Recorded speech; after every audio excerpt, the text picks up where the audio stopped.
Bonjour à tous, C'est bon. bienvenue. On est en ligne. Yes. On est en Ouais. ligne. Bonjour tout le monde. Bonsoir, j'espère On que a vous tous êtes... suivi depuis ce matin parce que ça commence à faire quelques heures. Courage à ceux qui vont tenir jusqu'à ce soir, jusqu'à pas d'heure. À demain. Et demain pour accord après. Donc bienvenue, coucou à ceux qui ont été au Magic Quiz, j'espère qu'il y en aura d'autres qui vont nous rejoindre. Je suis Eka, on s'est vu ce matin et je suis en compagnie de Shao Kun que vous avez vu il n'y a pas si longtemps. Je crois qu'il a bien performé dans une certaine équipe de voleurs. Non, on a très bien répondu. Bonsoir à tout le monde. On a très bien répondu. Mais après, le mérite ne me revient pas parce que je n'ai pas été si performatif que ça, mais l'équipe était très bonne. Vous avez DS qui est au-dessus de moi, donc le Naeblis de la pierre de tir, homme de l'ombre. Bonsoir tout le Le mot monde. est faible, même d'ailleurs, mais sans qui le Fandival aurait une patte en moins, je pense. Vous le savez pas, mais je suis derrière vous à chaque fois, dans votre dos, et je vous regarde tous. Voilà, le God de l'ombre comme on l'appelle. Et cette fois-ci, pour la première fois de cette deuxième année, Fandi a décidé de vous apporter un petit invité avec qui partager sa bière. Nous avons des représentants d'Elbakin, Foradan, Glaurung. Bonsoir messieurs. Bonsoir. En plus, Foradan est bien connu de nous. C'est un homme qui squatte la Terre du Milieu depuis un sacré bout de temps, voire plus de temps que moi, je crois. Et voilà. Donc, est-ce que vous pouvez vous présenter rapido, présenter un peu le back-in, et après on passera un peu au vif du sujet, et notamment aux cadeaux, parce que je crois qu'il y a beaucoup de gens qui veulent des cadeaux. Laurent, vas-y, commence. Oui, donc on fait partie de l'association elbakin.net, qui est une association autour de la fantasy, avec le site qui existe depuis 25 ans maintenant. J'anime là-bas le podcast Fantasy et Metal, qui parle de ces deux sujets-là. On fait notre asso, on a beaucoup de critiques de livres, de choses comme ça, de discussions autour de la fantasy. Voilà. Ces formes de fantasy, pas que... Oui, toute forme. Effectivement, ça peut être les quatre œuvres majeures des quatre associations qui sont présentes ici. Il y a tout ce qui est les autres romans, séries, BD, jeux vidéo. Alors, ce soir, on va parler magie, mais cette fois-ci, on va parler... En fait, on va chiller. Voilà. Moi, je vous invite à prendre un verre, messieurs, et on va discuter de plein de trucs, de trucs que vous connaissez peut-être pas, de références. Bon, imaginez, vraiment, vous êtes au bar et on discute de tout. Voilà. Mais essentiellement de magie, c'est quand même ça. Bon, quand même, on va parler vite et bien. On a des cadeaux à vous faire gagner. Je vous rappelle que... Alors, il y a un jeu fil rouge. On vous donnera l'indice tout à l'heure. Et donc, il faudra suivre tout le week-end. On a aussi le jeu réseaux sociaux. Je vous le rappelle, taguez-nous sur votre Instagram en story avec les 4 assos. Même Elbakin, si vous voulez, ils sont là. Vous pouvez les taguer aussi pour leur faire plaisir, mais sur une story différente pour que vous puissiez remporter des cadeaux. En cadeau, et qu'on vous fera gagner en tombola. C'est-à-dire que ma chère régisseuse en chef va faire des tombolas, pas tout de suite, mais au fur et à mesure de l'émission, donc soyez vigilants. On va avoir l'intégrale premier volume de l'Assassin Royal par Pygmalion, aussi The Dragon Waiting par John M. Ford, par Pygmalion aussi, et nous les remercions de ces cadeaux. On va avoir le nouveau tome de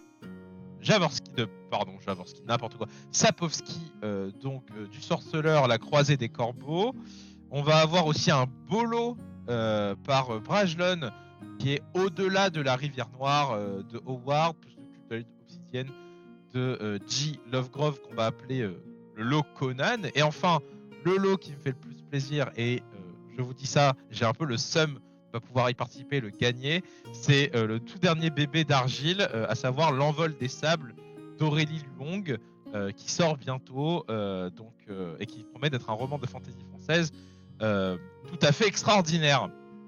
Bon, voilà, j'ai fait mes tâches administratives, messieurs. Foradan, toi. Alors, vous avez compris le thème du festival cette année, la magie. Une fois qu'on a dit ça, on n'a rien dit, on a tout dit. La magie au fantasy, il y en a partout, mais pas toujours. Pas sous toutes les formes, et pas sous toutes les formes de la même façon, de la même manière. L'idée, quand on nous a proposé de parler de magie, je me suis dit, les 4 univers ont chacun leur forme de magie qui leur appartiennent, et il y a des choses qui sont dans notre quotidien, on va se comprendre, qui sont des objets ordinaires. Je pense à une épée. Je m'en sers pour ouvrir le courrier. Mais il y a Ah oui, des c'est épées vrai. magiques et des épées ordinaires. Pardon, Foradom, te corrige. Nous ne sommes pas 4, nous sommes 5. 5. Il y a le Cosmer. Il y a le Cosmer, et la Garde C'est vrai. des sorciers a envoyé celui dont on ne voit pas le nom et dont on ne doit pas prononcer le nom. Il est donc invisible, et il ne parlera pas. Et donc, les épées. les épées, il y a les épées normales, classiques, basiques, et il y a les épées magiques. Et là, je me suis dit, épée magique, ça veut dire quoi épée magique? Ça fait quoi une épée magique? Comment on sait qu'elle est magique? Et finalement, est-ce que c'est vraiment de la magie? Et pour commencer donc, ce sera thématique, il y aura d'autres événements.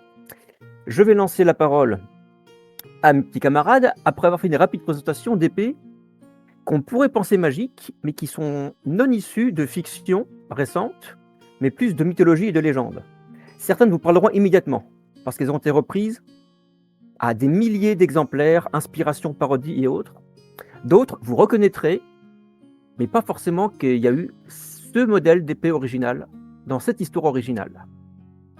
Je me lance. La première, l'épée du roi Arthur. Vous allez me dire, on la connaît, Excalibur est sorti d'une enclume ou d'un rocher. Et celui qui sort l'épée de son socle devient le roi. Suivant les différentes versions de la légende du roi Arthur, il y a eu 2 épées.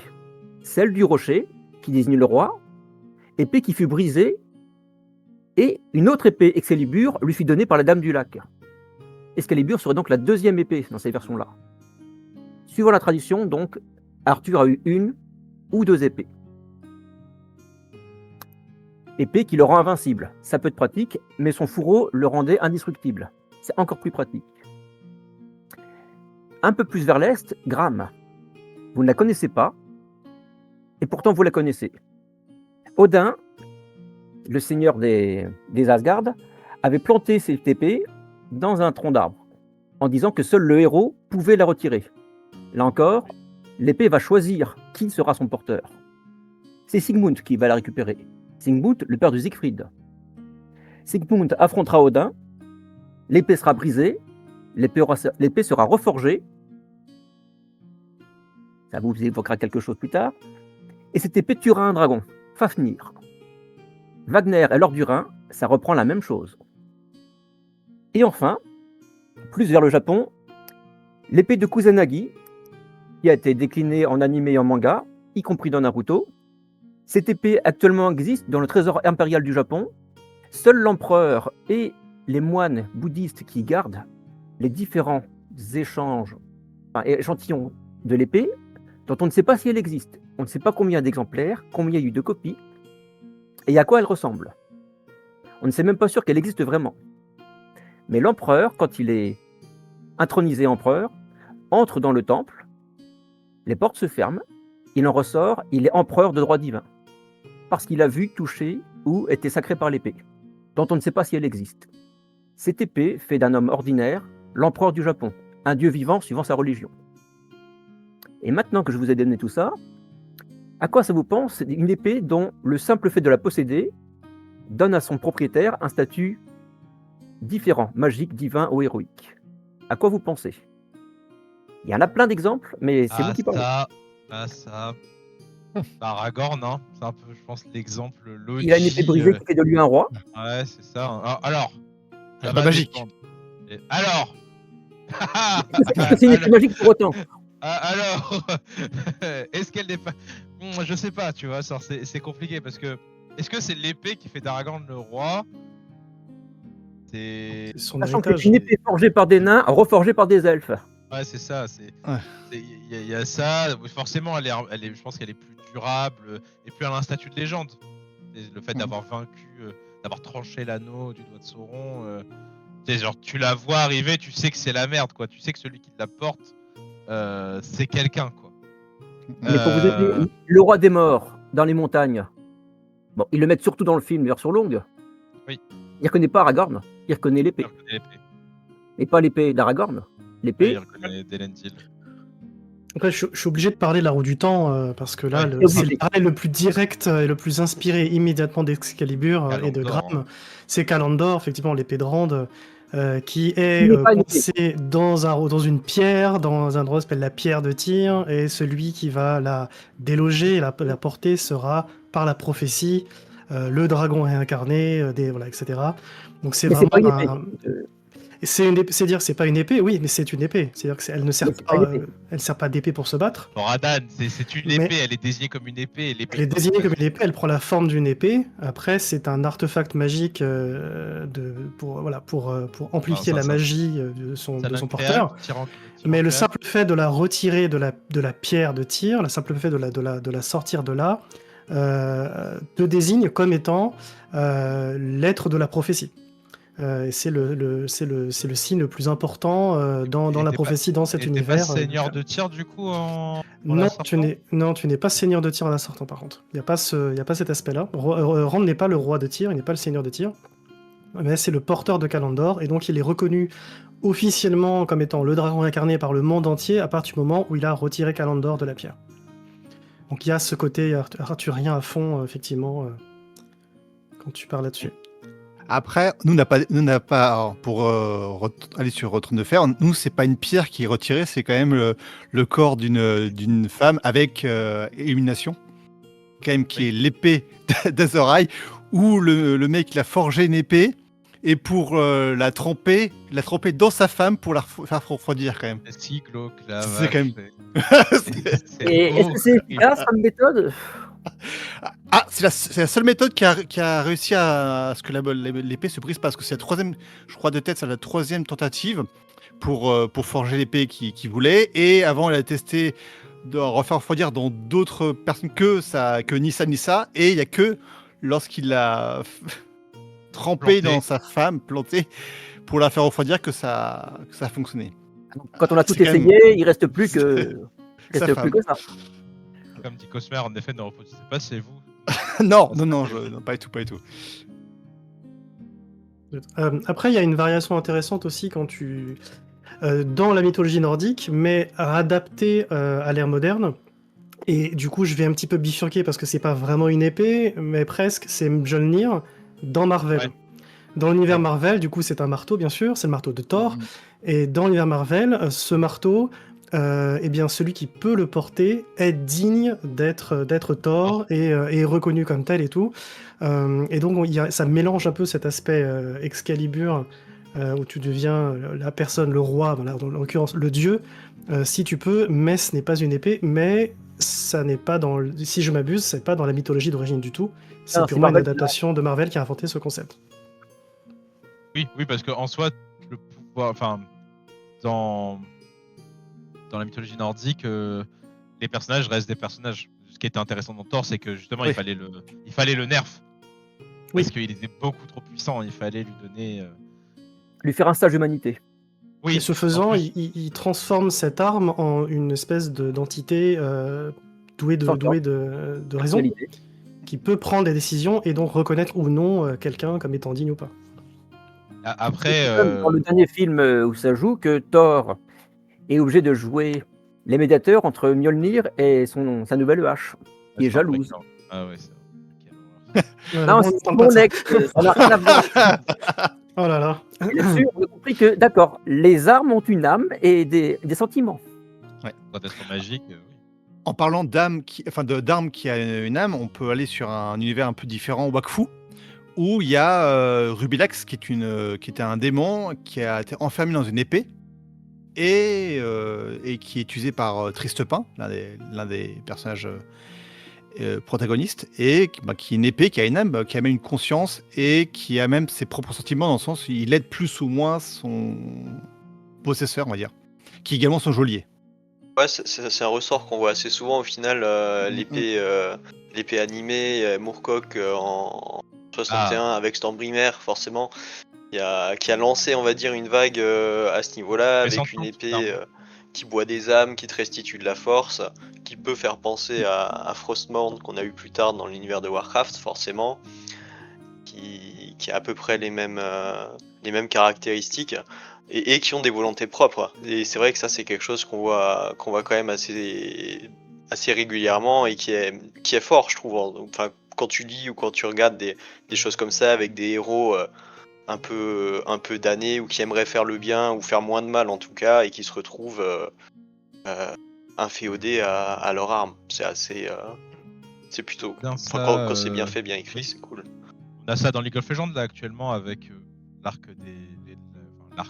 scénaristique des Darkin, qui sont des anciens êtres extrêmement puissants de l'empire de Shurima, qui sont devenus fous et qui ont été vaincus par des entités qu'on appelle les aspects, et du coup ils ont été enfermés dans des armes, et dès qu'ils sont manipulés par quelqu'un d'autre, le rôle de l'arme c'est de s'emparer, de corrompre le porteur. Donc du coup on a eu une meute de chiens qui s'est fait corrompre par une dague d'Arkin, et on en a un, et le plus connu c'est Atrox, qui en fait il était enfermé dans son épée, et il a pris une pile de cadavres et il les a amoncelés pour s'en faire un corps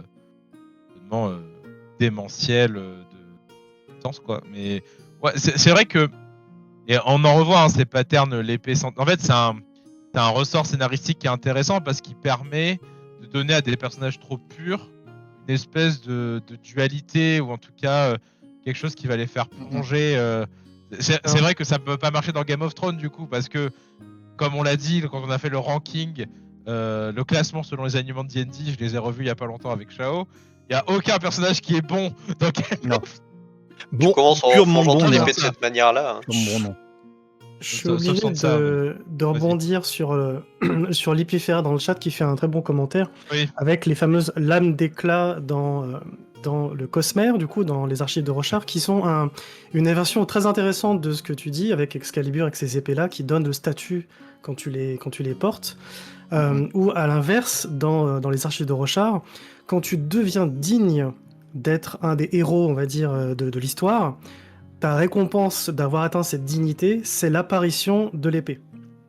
Où en fait, tu as un esprit qui est avec toi, qui se lie à toi et qui prend la forme dans le monde réel d'une épée que tu portes et qui a des pouvoirs. Mais l'épée ne te donne pas le statut de protagoniste qui a atteint cette noblesse d'âme, etc. C'est l'inverse. C'est d'abord, tu dois faire ce chemin et devenir digne. Et l'épée en est la récompense, c'est la manifestation aux yeux de tous que tu as atteint cette étape. Puis d'ailleurs, c'est pas toujours une épée, ça peut. Ça peut prendre n'importe quelle forme, effectivement. C'est principalement des épées. La forme dépend de ce que toi, en tant qu'être humain, tu veux avoir comme arme. Ça peut être une dague, ça peut être une lance, ça peut être autre chose.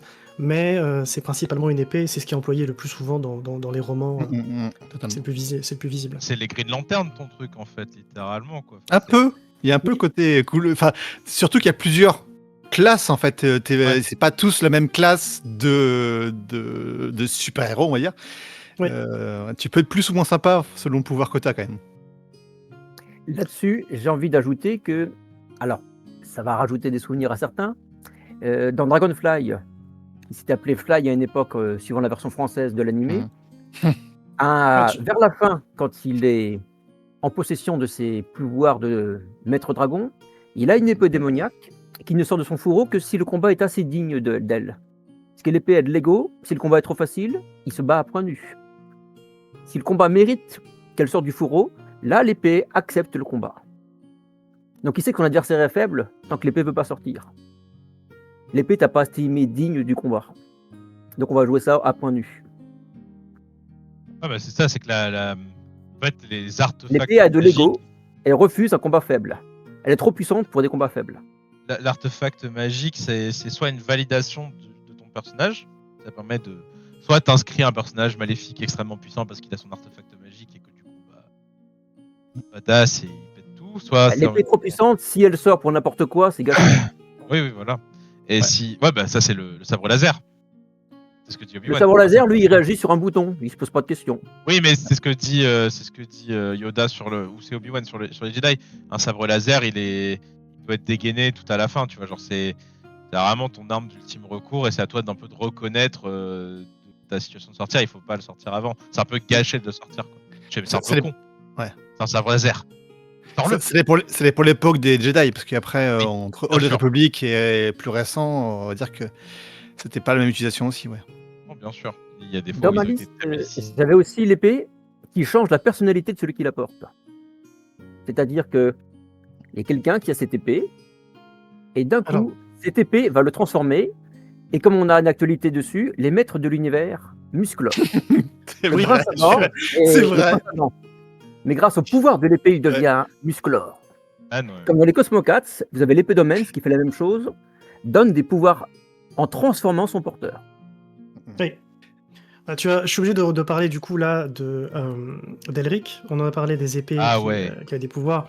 Elric est Stormbringer, son épée du coup, qui a le pouvoir de boire les âmes de ses victimes, mais surtout Tant et des âmes pour qui Arioche. veut boire les âmes, qui veut tuer, et donc du coup qui va manipuler, qui va créer en Elric des phases qu'on dit de psychose en fait, de berserk, pour des rages folles qui vont le faire attaquer. Et donc elle va pas le transformer directement, mais en tout cas psychologiquement le transformer pour le manipuler pour pouvoir tuer plus. Oui, c'est Il doit- En vrai, il est chill, Elric, tant que tu Oui, l'embêtes pas. exactement, et il doit résister à l'influence de l'épée constante. Et parlant mais de ça, Berserk, c'est. merci pour la perche. Berserk égale Guts Ah ouais. égale la Dragon Slayer. Dragon Slayer, Alors, ouais, L'épée bien sûr. le plus mal équilibré de l'univers. Pas du tout. Mais justement, Mais qui dans boit le au sang des Guts, apôtres pour tuer les démons. Mais c'est une épée qui n'a pas de pouvoir. pas pouvoir. En Par lui-même. contre, l'armure, oui. Elle L'armure, boit le oui. sang des apôtres. L'épée boit le Mais- sang des apôtres pour devenir capable de les tuer. L'épée n'a pas de pouvoir Oui, intrinsèque, et- mais il a non, tué l'armure. tellement de démons dans l'histoire avec Il en a développé. que le sang des démons est imprégné Prenne dans le métal. l'épée et la rend plus résistante et lui fait faire plus de dégâts, on va dire, aux démons qu'il combat avec le temps.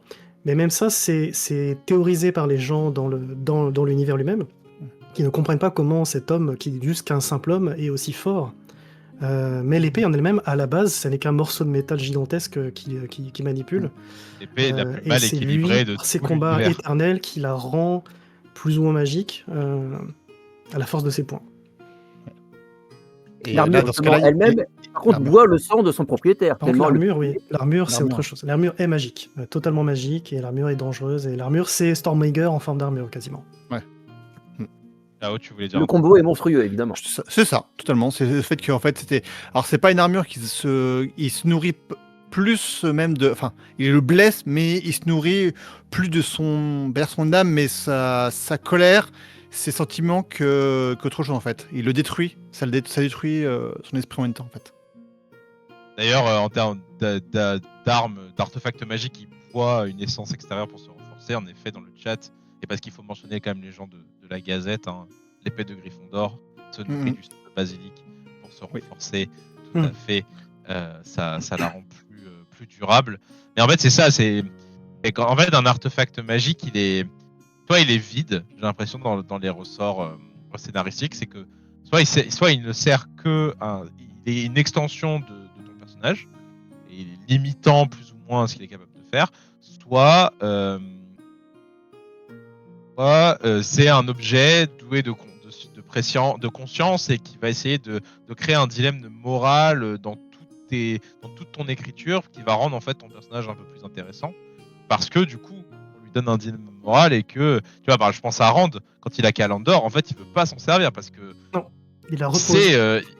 sait ce que ça va faire s'il s'en sert. Je vais plonger encore plus dans la folie, je vais devenir encore plus cinglé. Si je veux, je peux raser un royaume à moitié juste parce que je suis énervé. Enfin, c'est des échelles de puissance complètement démentielles. Mais c'est aussi ça, c'est aussi pour les personnages. Soit tu prends conscience de ça, et je trouve qu'en effet, Elric, c'est un peu la meilleure incarnation de ça et la meilleure écriture peut-être de cette relation parasitique. C'est vraiment- aussi Elric en plus, enfin les autres personnages qui ont des épées magiques ou des armes magiques, c'est déjà des personnages qui sont dans une bonne forme, on va dire, et ça leur apporte un surplus de Oui. puissance. Elric, il est chétif, Il est malade. Albinos, il est malade, Malade. sans Son son épée, il a épée, pas de c'est goût. une loque. Donc lui, il a ça en plus, quoi. Les autres pourraient peut-être plus facilement se passer de leur arme magique que lui, mais lui, sans ça, il est vraiment rien, quoi. C'est pour ça que je me souvenais du moment dans le tome 4 où il dévaste une cité quasiment à lui tout seul pour avec Stormbringer, mais je me suis dit, en fait, Eric, il est tout cuss. C'est brindille, le gars. Comment il fait tout ça mais en fait, non, l'épée lui permet de tenir autant qu'il veut, de manière quasiment indéfinie, quoi. Et il est Au prix de- transformé par l'épée. Ah, il est transformé par l'épée, tout à fait. Exactement. Comme toi avec Stannis.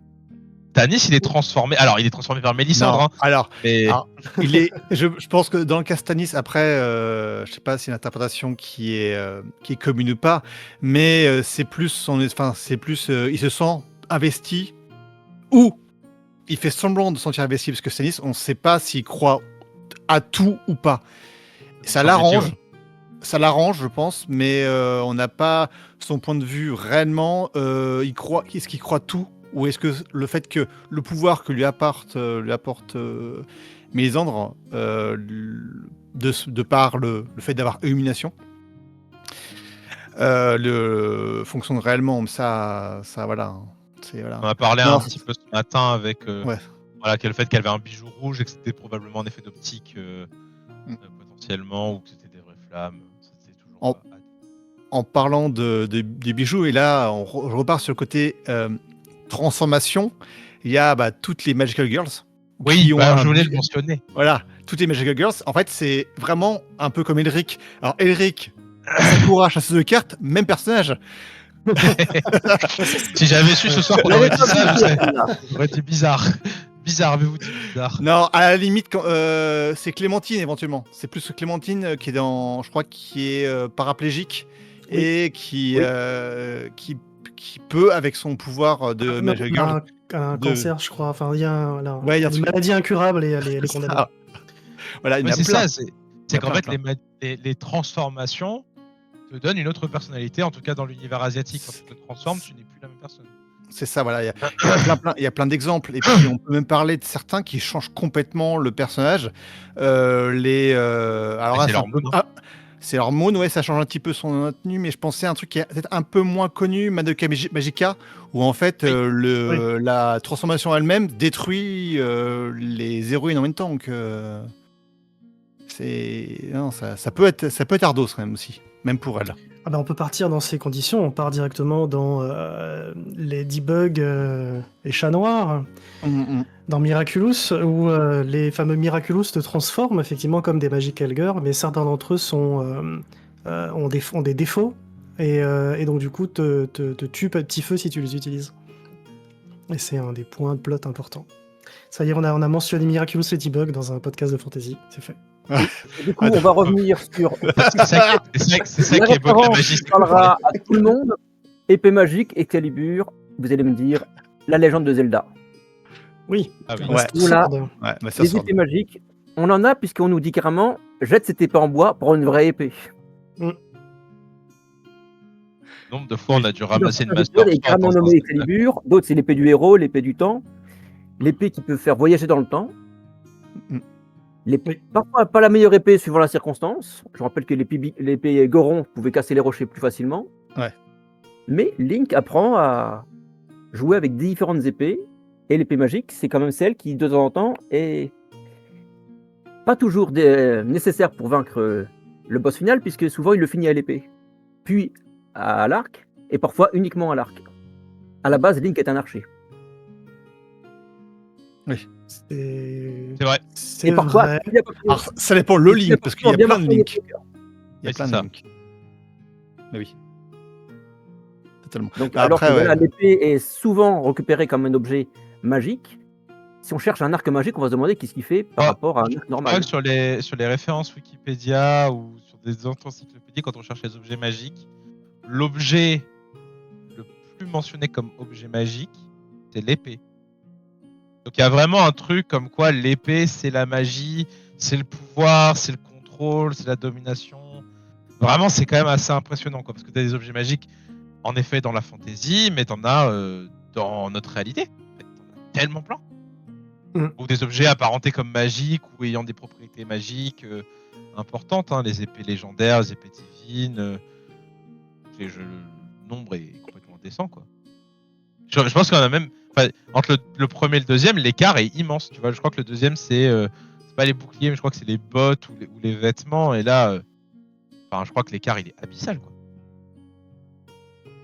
Avec mais les ar- Oui, ça reste l'épée loin devant les autres. En arc, je vois que l'arc de. Désolé, j'ai perdu. Ça y est, j'ai perdu le. Ulysse, pardon. Alors, il est pas magique, l'arc Il est d'Ulysse, pas t'en as magique. plus en. Pas magique, T'en as mais c'est un arc que personne légendaire. n'a jamais pu utiliser, Bander, tirer avec pendant ouais. 20 ans où il est parti. Ouais, Il n'y a que vas-y. lui qui peut bander cet arc et tirer avec. Il a une reconnaissance digitale. Et il a une clé digitale intégrée Voilà, dans il y a le quelque doigt. chose qui Il fait faut, que- il faut que Nolan le mette, hein, je rappelle. Hein, on a un film l'Odyssée qui sort avec Christopher Nolan à Et la il l'a réalisation. rendu Il faut, digne. Elle a rendu faut- digne. il faut- Ulysse, elle a montré comme étant le roi d'Ithaque ouais, c'est ça. Ça le rend. en bandant l'arc. Mais comme Ulysse n'est pas présenté comme un guerrier dans l'Odyssée, C'est vrai. là, c'est un peu le roublard, c'est un peu le menteur, le Ulysse aux mille ruses, l'arc Lucie mieux. Non, par contre, du côté en Inde ou en Égypte, tu vas en avoir pas mal. Je pense à la Gandiva, l'arc d'Ajurna, tu vas avoir l'arc de Shiva, l'arc de Brahma aussi pour détruire ils peuvent détruire des astres, hein, littéralement. On est sur cette échelle de puissance. Mais ouais. Glaurung, tu voulais ajouter un truc? Non, oui, c'est probablement effectivement parce que c'est aussi l'épée qui incarne le pouvoir et tout ça. T'as des armes que tu verrais moins. Une dague, un poignard, bah ça a une spécificité, une utilisation très spécifique. Le fait de l'enchanter, à part peut-être éventuellement, oui, t'as des poignards, par exemple dans avec Lyra là quand elle traverse les esprits, Poignard le nom d'ambre. m'échappe. Pardon? Oui, voilà, c'est ça. subtil, Miroir. poignard subtil. Le poignard subtil Voilà. et miroir d'ambre. C'est dans cette trilogie-là, mais sinon, ouais, c'est clairement l'épée que tu vois le mieux pour ce genre d'amélioration, quoi. Aideline qui est surpris qu'on a mentionné. Du poignard pour Bah ouais, la très bien subtilité Philippe et la Pullman. habitation, plutôt que. Il n'est pas Pour montré sortir, de vive voix. Enfin, je veux dire, le poignard ne sert pas à montrer qu'on a un statut de libérateur des mondes. C'est un objet pratique pour voyager, mais personne ne cherche à voir qui est le porteur du poignard, parce que justement, c'est de la discrétion qu'on recherche. Oui. Il y a tellement de gens qui le veulent que si c'était trop visible, ce serait pas pratique. Imaginez la hallebarde subtile pour franchir les mondes. Pourtant, C'est c'est le- logique. Allez planquer ça dans le logique métro. pour couper les univers entre les deux. Il y a- Les couper, pas les vous- déchiqueter. vous voulez, il y en a qui rappellent à corps à cri des Tsubasa, Mokona. Mokona est un objet qui permet de passer de monde en monde. Ça, j'ai pas comme référence. Mokona, c'est dans Tsubasa Razor Chronicles, c'est Ok. Ah oui, dans le cas. un couple de mascottes qui permet de passer de monde en monde et qui sont plus ou moins, c'est des objets en fait, mais c'est des objets animés, on va dire. Attention, Mokona est un Mokona, pas un objet, c'est ce que dit Aideline. Voilà. Et là, Voilà. j'attendais ça parce que Mokona est un Mokona, mais c'est lui-même qui se définit comme étant un Mokona. Mais, bon. Mais ça reste quelque chose de magique. Et ouais, non, tiens, après de monde en monde, il y en a plein qui peuvent servir de ça. Je pense qu'il y a, même en armes, j'ai en tête une arme qui permettait de passer d'univers en univers. Et là, je l'ai perdu, mais c'est pas quelque chose qui est complètement unique en fait. Et ça tombe bien parce que ma transition, c'est justement de passer sur les miroirs magiques, les tableaux, les boules de cristal, toutes sortes de choses qui servent à voir autre chose, un autre temps, un autre lieu, et parfois d'y aller. La transition est directement trouvée. La définition la plus générale, c'est la catoptromancie et la cristallomancie. Cristallomancie pour les boules de cristal, catoptromancie pour la magie des miroirs, sous plusieurs formes. Celle qui paraît parfois la plus facile à voir en référence, c'est celle de Blanche-Neige, qu'on retrouve aussi dans Shrek. Miroir magique, parle-moi, dis-moi la vérité. Et là, ensuite, ça enchaîne. Quelle est la vérité du miroir? À quel moment il dit sa vérité ou une vérité? Parce que C'est vrai dire que le c'est miroir celle-ci de- qui est la plus belle, franchement, c'est son avis. Bah, Et tout découle ça de que- ça. C'est ça qui est marrant avec le miroir de Blanche-Neige, parce que tu sais jamais s'il est sentient ou si Est-ce c'est qu'on peut juste. argumenter avec lui ou s'il donne juste une info? Allô, Il est Google porteur Magic, d'une vérité universelle et on n'explique pas comment il est censé savoir ce genre de choses. C'est accepté, c'est tout. Parce que pareil, une Ah boule bah. de cristal, elle montre quelque chose. Ou du passé, ou de l'avenir, ou du présent. A priori, on fait confiance à l'information qui est donnée par ce Alors, soit directement par la boule de cristal, soit par ceux qui l'interprètent. Mais si c'est annoncé, c'est prophétique, c'est réel, c'est crédible. On base des choses sur un reflet. Et comme disait Galadriel ou Yoda, en mouvement l'avenir, le miroir montre des choses qui ne sont pas arrivées, c'est une vision possible. Autant le passé, normalement, ne bouge pas, mais montrer quelque chose qui n'est pas arrivé, on posera la question de à quel moment la prophétie autorisatrice est encore modifiable maintenant que j'ai cette vision. Est-ce que je peux modifier ce futur? Est-ce que cet avenir est vraiment écrit? Parce que s'il est écrit, on fait comme Rand, on va à la pierre de tir, et puis on accomplit la prophétie, puisque c'est écrit. Oui. Mais s'il n'y va pas, Rand décide, j'y vais pas à la pierre de tir, c'est pas la peine. Que se passe-t-il? Il est obligé ou il n'est pas obligé? L'histoire ne le dit pas. Voilà. L'histoire dit que dans ces conditions, un autre dragon le fera à sa place. Outrage. Mais c'est toujours le problème des prophéties qui s'autoréalisent. La connaissance du futur fait que tu vas vers ce futur. Ouais. Donc est-ce que c'est le point de vue d'un personnage comme Matt par exemple qui ne veut pas connaître le futur parce qu'il va avoir le choix. Tant qu'il ne connaît pas le futur, tant qu'on lui a pas dit le futur, il est libre de faire ce qu'il veut. Une fois qu'on lui dit le futur, il est bloqué parce qu'on lui a dit cette information le coince quelque part en fait. Donc de l'information qui en fait est plus une prison, une cage, qu'une liberté. Alors qu'avoir de l'information normalement, ça permet de savoir des choses pour pouvoir agir. Je l'ai vu dans le chat et c'était dans mon plan aussi, dans Gagner la guerre, un miroir et un magicien peut être le moyen de voir des choses, voire de passer d'un endroit à un autre via le miroir. Comme dans Alice au pays des merveilles, le vrai titre c'est Alice et le miroir. Ouais. Dans d'autres cas, c'est un tableau qui fige une image à un moment donné, mais ce tableau, parfois, on peut entrer dedans ou en sortir. Les gens de la Gazette ne sont pas là, mais les photos, qui sont des tableaux, ne sont pas forcément figés. Ouais, non, ils sont vivants. Je me suis demandé si, dans la Gazette du Sorcier, le journal, les photos qui sont dedans voient les gens qui les lisent. Si les tableaux les voient. Les tableaux, oui. Les tableaux, oui, mais après les photos, je sais pas. Ouais. Les photos des directeurs de Poudlard communiquent avec le directeur de Poudlard et agissent dans les différents endroits où ils ont leur propre portrait. Est-ce que les photos du journal voient les lecteurs? Je sais pas si c'est la même magie entre l'un et l'autre. Il y a plusieurs magies des photos en fait. Il faut un Non, expert. mais c'est une question. C'est une question là, je sais pas. De la Gazette. Parce que j'ai l'impression que les dans le journal, dans le j'ai plus le nom du journal dans Harry Potter, ils sont figés. Gazette du Sorcier, ouais, voilà. Mais non, c'est juste qu'en tête j'avais l'autre journal qui était un peu plus people. Celui de Rita. Totalement, voilà. Gazette du Sorcier, j'ai l'impression qu'ils sont quand même figés dans une expression particulière.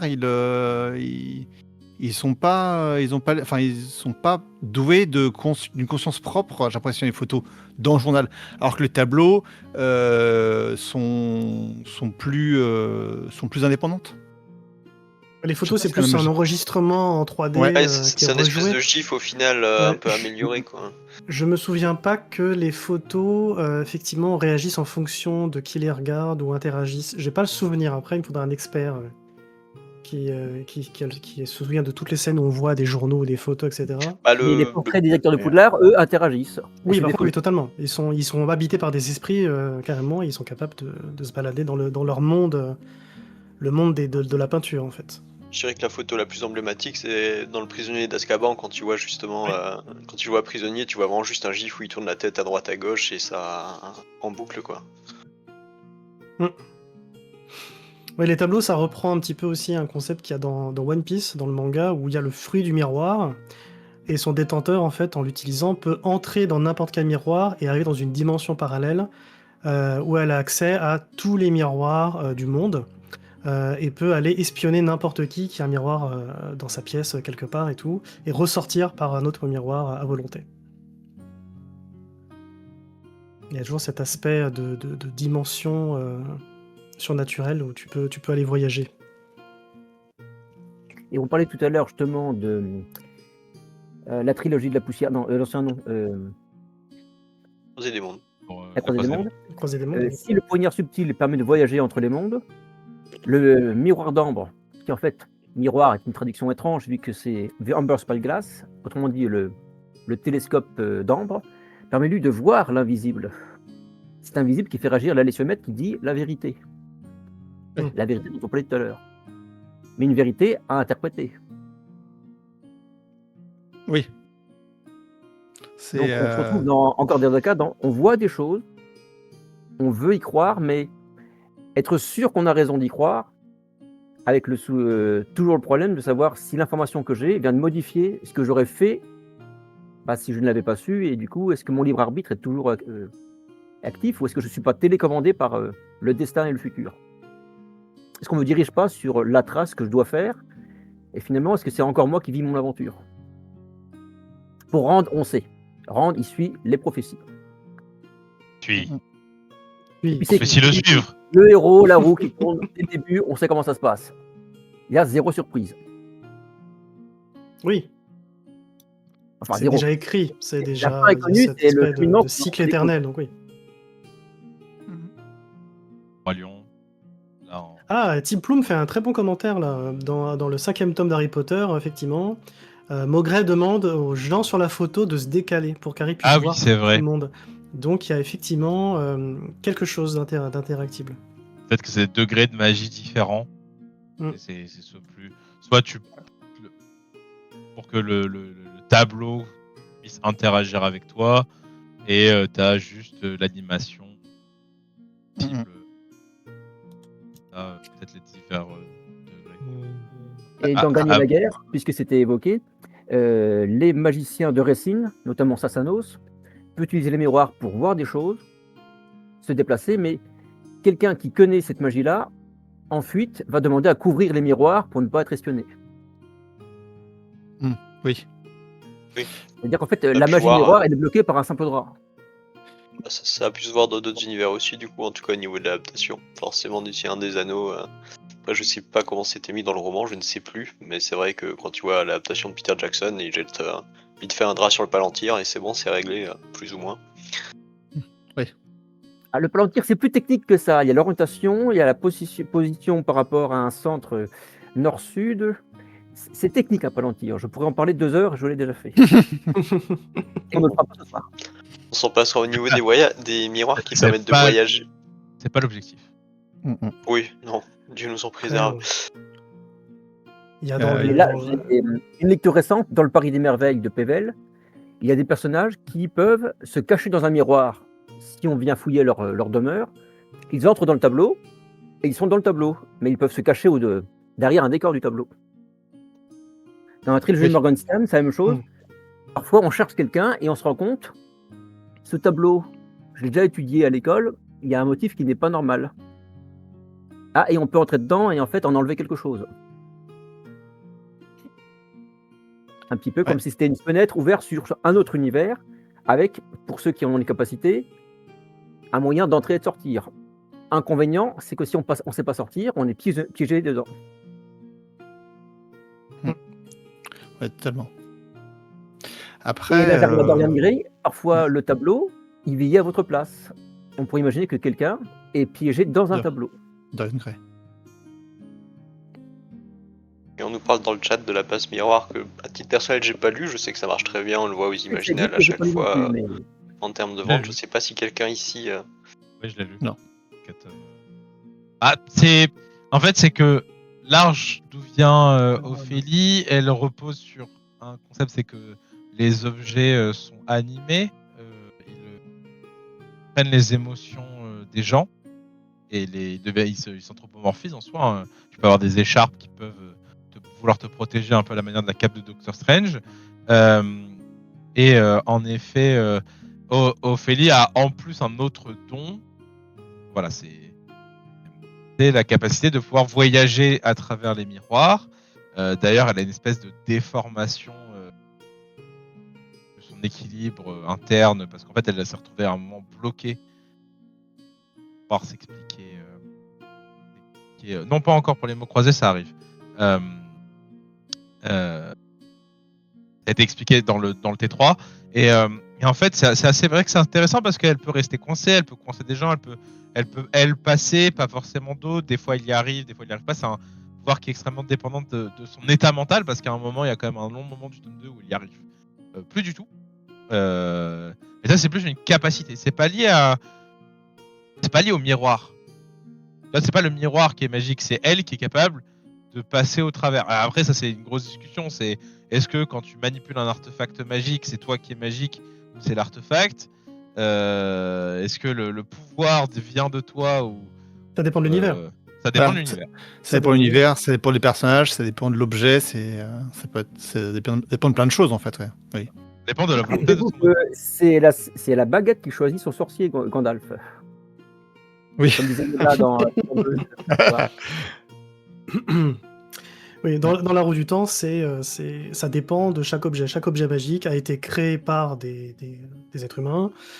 Et selon l'objet, selon son but, eh bien, il peut être soit utilisé que par l'équivalent des magiciens dans la roue du temps, ou par n'importe qui possède cet objet peut l'utiliser, même par hasard. Ou soit il y a un truc à utiliser sur l'objet. Ça peut être, il y a toutes les variations possibles. Ce qui les rend assez dangereux si on ne sait pas ce qu'on fait avec, qu'on ramasse un objet qui a l'air tout à fait commun et ça peut se révéler être un objet de pouvoir et on ne le sait pas. Au niveau Je des vois miroirs, que- ouais, je voulais citer aussi Le Château solitaire dans le miroir, qui est un roman de Mizuki Tsushimura publié en 2017, qui a eu le prix Elbakin.net du roman traduit 2023 et où l'héroïne passe, pour le coup ça fait partie, on les a déjà évoqués, des miroirs qui permettent de voyager, qui passe à travers un miroir pour se trouver dans un autre univers. C'est un très beau roman. Il y a eu un film aussi qui est plutôt correct sans être au niveau du roman. Le roman parle de thèmes peu évoqués en fantasy comme le harcèlement principalement. Donc voilà, miroir, c'est vrai que t'as une image, contrairement à une épée magique, il y a une image où on peut le mettre vraiment au goût du jour, je trouve. Ça peut être très contemporain en termes d'utilisation. Et on en parle dans le folklore japonais, on en parle à partir du Xe siècle avec le conte de la princesse Kaguya. Donc on voit que quelle que soit la culture, la période, c'est vraiment ce côté reflet et tout, ce côté magique est employé un peu partout et un peu tout le temps, quoi. Oui, il y Je a vois que dans. l'heure avance, donc on peut avancer, si on a fait le tour des miroirs, reflets et tableaux, sur la magie qui se boit, qui se mange, ou encore autre Ah, chose. la Parce que là, bouffe. il y en a aussi un petit peu. La Qui se nourriture consomme. normale, on connaît. La boisson normale, on connaît. Et à partir de quel moment cette nourriture est magique? Mhm. Je veux dire, une potion de soin, ok, je vois ce que c'est, mais un sirop pour la toux, est-ce que c'est une potion de soin? Ou de la drogue? Ça- Attention, Ça, peut être une double ça dépend où. réponse. Là, on va partir sur qu'est-ce que la magie, qu'est-ce qui est magique, qu'est-ce qui est pas magique, ça devient... Si c'est de La la potion ville, magique d'Astérix, elle est magique, mais en même temps, elle fait grossir. Donc, les protéines, elle fait et les grossir. protéines, Ça vient- eh bah, Ouais. c'est pas magique. Je suis pas sûr. Obélix était déjà fort, pour ne pas le vexer. Il était déjà fort avant. Oui. Il Petit. était petit, il aura pu. C'est trapu. C'est juste la question d'alimentation des sangliers. Ouais, voilà. C'est tout. Est-ce que les glands de la forêt sont pas un peu gras? Effectivement, la potion Je pense. d'Astérix et d'Obélix, c'est vraiment l'exemple le plus connu, là, qui vient à l'esprit. Ouais. Tout à fait. Mais je pense que dans ce cas-là, elle est magique parce qu'en fait, c'est pas les ingrédients en eux-mêmes qui ont un pouvoir, c'est la serpe d'or qui rajoute l'élément de magie en fait sur la potion. C'est une serpe d'or, pas une serpe magique. Oui, mais enfin, alors, C'est elle est quand même semi-magique quand même. Enfin, C'est le C'est druide. magique, dans ce cas, c'est une potion semi-magique aussi. Le Avec des druide. Non, mais champignons, du pétrole, tout ça. Jus de il y a betterave. il y a un un peu de acteur. poisson. Tu vois, il y a un acteur qui est religieux et de fait dans l'Antiquité quand même un acteur magique qui est panoramix. Tu vois, c'est non seulement les ingrédients, c'est aussi les objets, mais c'est aussi lui. Tu vois, c'est son savoir qui transforme les ingrédients en magie. Et c'est pareil pour d'autres religions, d'autres rites, je pense notamment à l'Égypte où quand tu regardes des papyrus magiques, et oui ça existe, des papyrus magiques, des papyrus de soins, tu ne comprends rien des ingrédients ou tu sais pas dans quel ordre c'est fait, etc. En fait, il y a aussi le savoir du praticien, qui vient et qui dit là, ce que je vais faire est un acte magique à partir d'objets, d'ingrédients qui ne le sont pas. Par contre, là où je peux rebondir assez facilement, c'est l'animé est inspiré du manga Donjons et Gloutons, qui est excellent à tout égard, je vous le recommande, où qui fait la magie, bah, c'est l'ingrédient, c'est la bouffe. Et C'est délicieux. c'est la source aussi. C'est la source aussi. C'est la source parce que c'est. Alors là, non, je vais pas spoiler, mais c'est la magie vient d'une raison très particulière et oui. Et par contre, Donjons et Gloutons, nourriture, c'est est-ce que manger quelqu'un, c'est pouvoir après pouvoir le permettre à ce qu'il il puisse ressusciter. Ça, c'est tout le principe du début du manga. Et est-ce que c'est magique ou pas le fait de manger quelqu'un l'est pas. Le fait que si on la mange complètement, elle ressuscite, l'est beaucoup plus quand même. Alors, dans Shingeki no Kyojin, l'attaque des titans, il y a ce concept que si plusieurs personnes mangent le titan originel, chacun obtient des pouvoirs de titan. Oui. Du coup, on avait une seule puissance qui s'est répartie dans ceux qui l'ont mangé. Ouais. Et ensuite qui se transmet dans ce qui fait tout le sel de la série, c'est qu'ensuite ça se transmet non plus par être mangé, même si les titans continuent à manger. Mais il y a quelque chose qui fait qu'un titan qui mourrait sans avoir été mangé, le pouvoir du titan se transmet à quelqu'un d'autre. Flex reste. Il y a un moment donné, il n'y a jamais disparition totale de telle branche de titan. Ça se transmet à quelqu'un d'autre. Automatiquement s'il est mangé, et autrement s'il n'est pas mangé. S'il mourrait par le baptême d'exploration, par exemple. Oui. Mais manger pour obtenir le pouvoir, ça fait partie justement de ce concept-là. Alors quelqu'un qui mangerait plusieurs titans avec des pouvoirs spéciaux, il cumule les pouvoirs spéciaux? Ça devient dangereux à la fin. Non, je sais pas. Je ne crois pas que ça fonctionne comme ça. Les potions, tu peux les cumuler. Tu peux cumuler les pouvoirs des potions. Mais après, les pouvoirs eux-mêmes. Après, ce qui était dit, justement, en côté je sors un tout petit peu de ça, mais manger, consommation, le cosmère, tu peux avoir un des pouvoirs qui est lié à un élément, mais tu peux avoir tous les pouvoirs avec tous les éléments aussi. Yes, quels éléments? Attends, tu m'as perdu. Quels éléments tu parles? Dans le cosmère, dans les fils de brume. Oui, d'accord, oui. Voilà, oui, c'est avec l'allomancie. Donc l'allomancie, selon le métal sur lequel tu es. Enfin, oui, tu as des pouvoirs. Tu peux avoir tous les pouvoirs aussi avec tous les métaux. Oui, ça te donne la capacité de les manger, mais tu l'acquiers en les mangeant, par contre, effectivement. Non. Si. Oui, mais on reste dans le... Oui, voilà. Mais non, dans le cosmère, il y a l'exemple de Lift que Kadeline remonte, intéressant, qui est un personnage qui...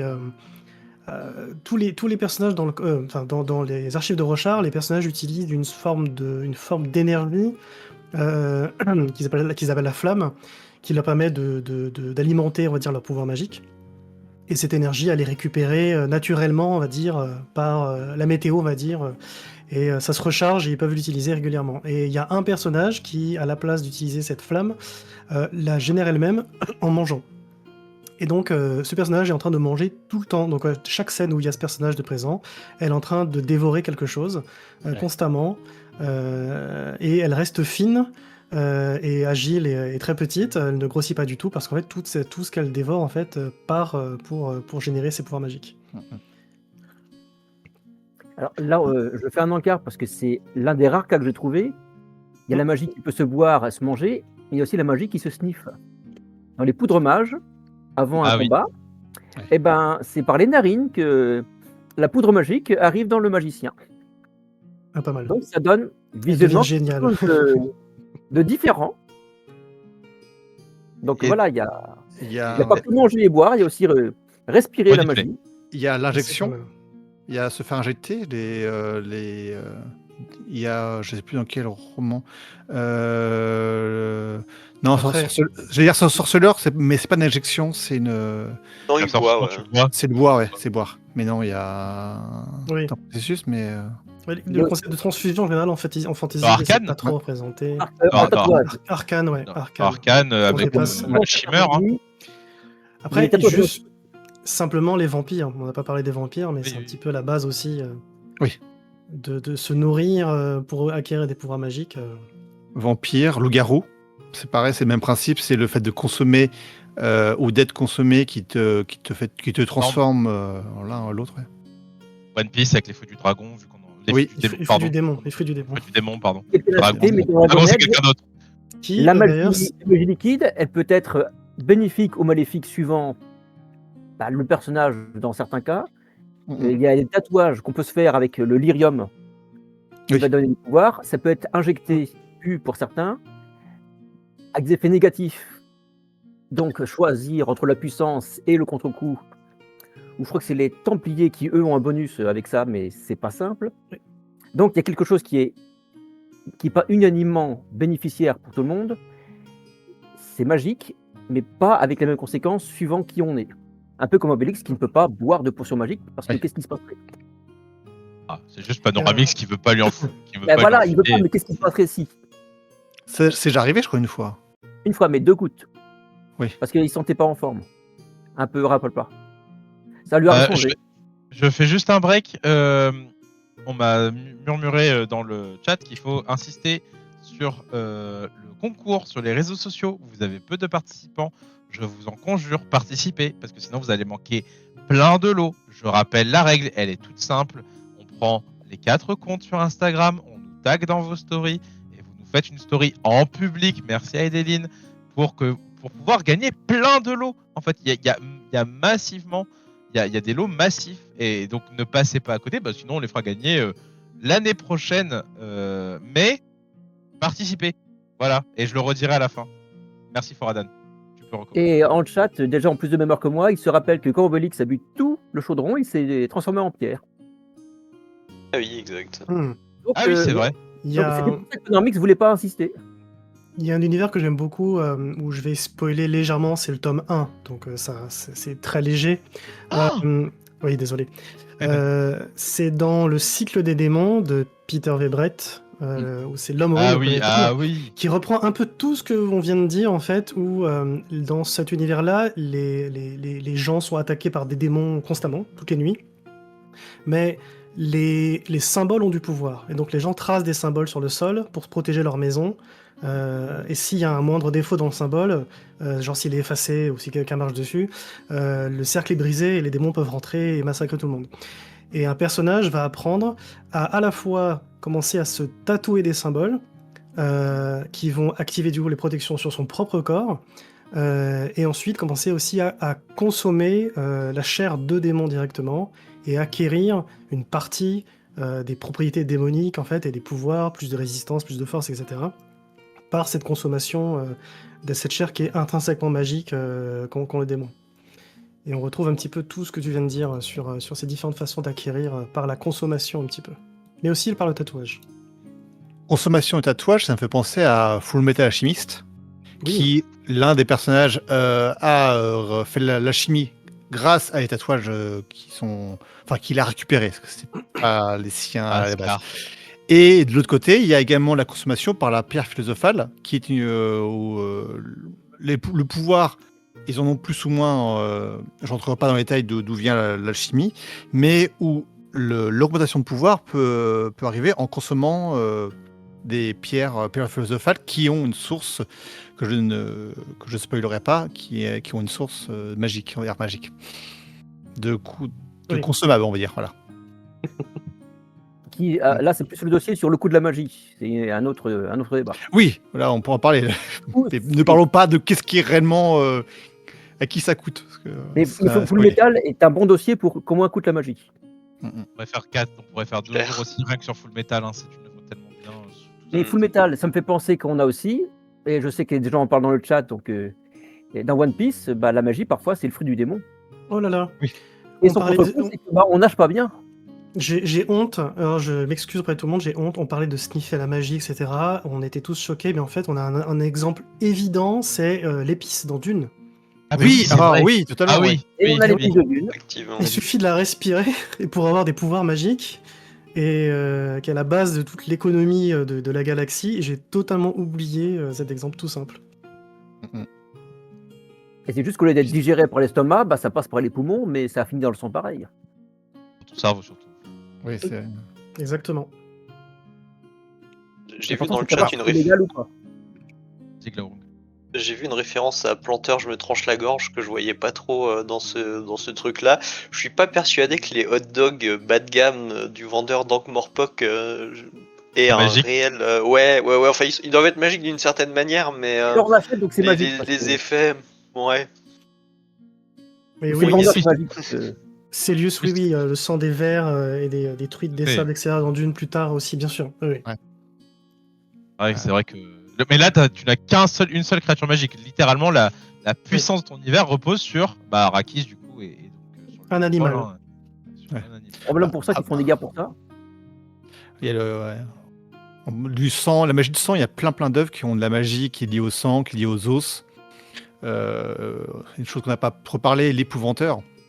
Dans l'épouvanteur, il y a des sorcières de sang, des sorcières d'os, il y a des sorcières alors que la nature, mais là c'est pas une consommation directe. Il y a de l'eau, non, c'est inconsommable malgré tout. Ça reste un objet consommable. C'est bien, c'est qu'on va faire en fait toutes les œuvres qui n'ont pas été mentionnées, mais qu'on a toutes envie d'en parler en fait quand on Ouais. fait cette C'est discussion. On va les mentionner là. Voilà. mais c'est le but. Oui, si. C'est C'est le but. Ouais, c'est le but. totalement. L'idée, ouais. Alors, alors, on va peut-être pas parler jeux vidéo parce que sinon, alors là, on n'est pas, Ah ouais. pas Ouais, on n'a fini. pas fini, on n'a pas On n'a fini. pas fini. Si alors, déjà, on va s'arrêter littérature et toutes les formes de la littérature, hein, évidemment. On va parler de BD et de manga, tout à fait. Mais si on parle jeux vidéo, c'est terminé, quoi. C'est impossible. C'est pour ça que Moi, je vais jamais fait repartir le tour. sur des grands classiques. Princess Bride. Et il y a la potion magique de vie avec Ouais. Magical Max. Et là, on a la conscience de est-ce que tu mérites ta potion? C'est pourquoi ton motif que tu as besoin de ta potion. Voyez le film, lisez le livre. Je peux pas en dire plus parce que tant qu'on n'a pas une brouette, de toute façon, on n'a pas fini. Mais dans cet exemple-là, on voit que la potion de mort, c'est facile, c'est du poison. D'ailleurs, il y en a. Mais la potion de vie, eh ben, c'est pas si simple que ça. Non, mais Ouais. je rassure les gens. Sur des hein. grands classiques encore plus, la potion d'amour, le filtre d'amour. Oui, Et en fait, On en parlait ce matin. on pourrait se dire, dans un monde moderne, c'est juste un fil de perception émotionnelle. À quel moment cette boisson va rendre quelqu'un amoureux? Les sentiments ce dans une matin, bouteille? Ce qu'on disait un peu ce matin qui était marrant, c'est que. Alors, je précise, oui, on parlera de Princess Bride, évidemment, tout à fait le long de la nature de Rémi. On n'en peut-être pas sur votre territoire. Juste, voilà, il fallait en parler. Et puis voilà. C'est marrant à quel point la magie négative, elle est coercitive. Tu vois, tu corromps, ça sert, ça servit les gens. Par contre, la magie d'amour, qui est littéralement tout ça, ça passe.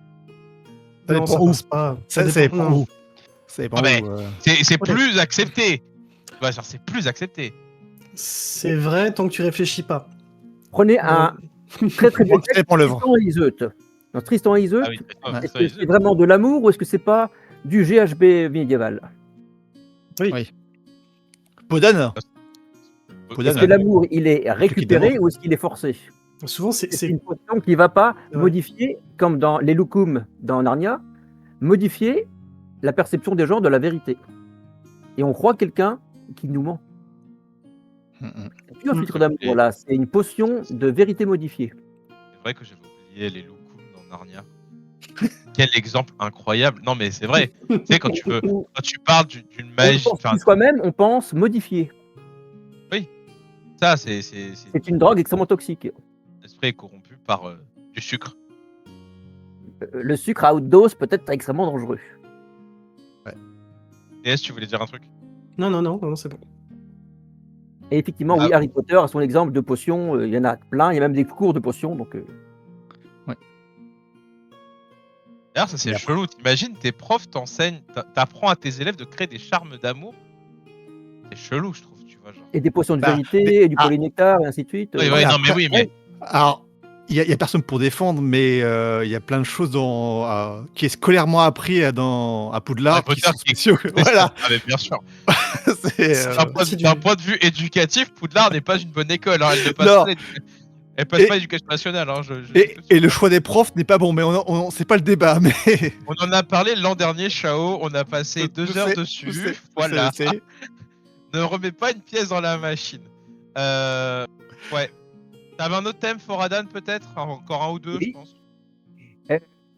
La magie, c'est aussi des mots, aussi bien des formules, des prophéties, des chansons. Alors, des univers créés par des chansons ou des mots. Est-ce que Eka aurait une idée d'un monde créé par Concert. un grand orchestre? Un connais grand pas. concert. Ça me dit rien, Oh. non. En vrai, Y a rien tu qui sais vient. quoi? Je pense. T'imagines, Héroux, il avait vendu les places de son concert. Genre, dit voilà, grand concert de la création. On va faire un truc formidable. Certains Valar, quelques Maillards. Qui a pris, je sais pas. Ça serait incroyable. Mais j'aurais tué pour assister à ce concert. Franchement, je pense que tous les fans de Tolkien aussi, d'assister au concert de la création. Et ça aurait été rigolo. Franchement, de dire que la Terre du Milieu, c'est une création par le chant. La Terre du Milieu, Arda, hein, l'univers de Tolkien. Vraiment, c'est vraiment ça. Ouais, il y avait les Bernardins, mais si tu veux, moi je vois pas Manwë franchir les Bernardins.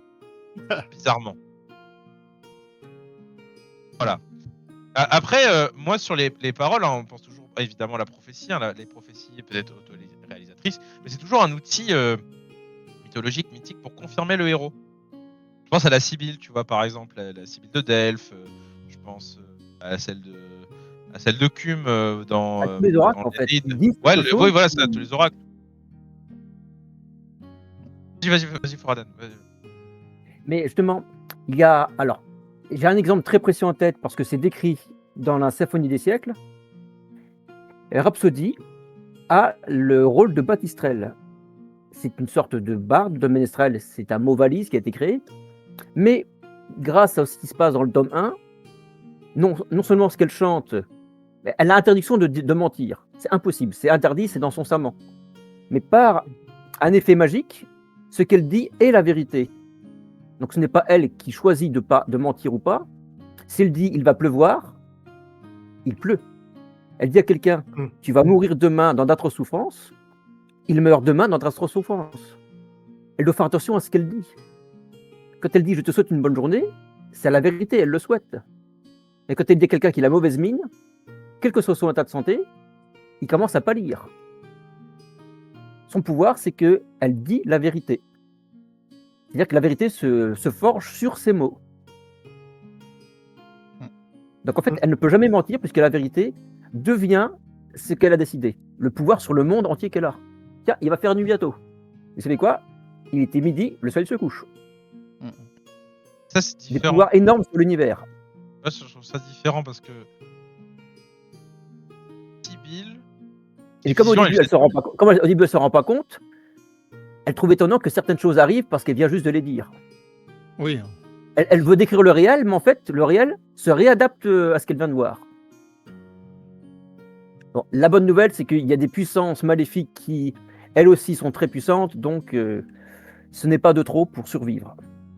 Mais tu vois, je trouve Mais que c'est comme pas une pareil. prophétie qui va- C'est Là, pas pareil pareil, parce que la prophétie, c'est dire la vérité. ouais, c'est ça. Tu vois, les Sibylles, les oracles, ils annoncent une vérité qui vient d'ailleurs. Tu vois, ils ont la vérité juste, ils la prononcent Et pas. oui, de manière correcte. Elisabeth Hayden pour Razak, qui demandait. Mais par contre, celles qui ont le pouvoir d'influencer la réalité des choses par leurs mots, on pense à, ou même par leur imagination, hein, on pense à Ewilan, aux dessinateurs qui ont la capacité de sortir des choses de nulle part sans quasi, enfin, avec pour seule limite leur imagination. Ça, c'est encore un autre pouvoir. Le fait d'affecter la réalité par tes mots, c'est pas réaliser une prophétie. Justement, c'est différent. Ouais. Là, on parle du mythe de Cassandre dans le chat. Oui. Là, c'est c'est encore différent puisque Cassandre dit une vérité que personne ne veut croire. Oui, c'est Il horrible. annonce un C'est futur horrible. que personne ne veut croire. C'est le seul moyen pour Homer de trouver une fin à sa guerre de Troie, je pense. À partir du moment où il introduit Cassandre. Si Cassandre, on la croit, il n'y a pas de guerre. Enfin, c'est pas qu'il n'y a pas de guerre, mais les Grecs ne peuvent pas gagner.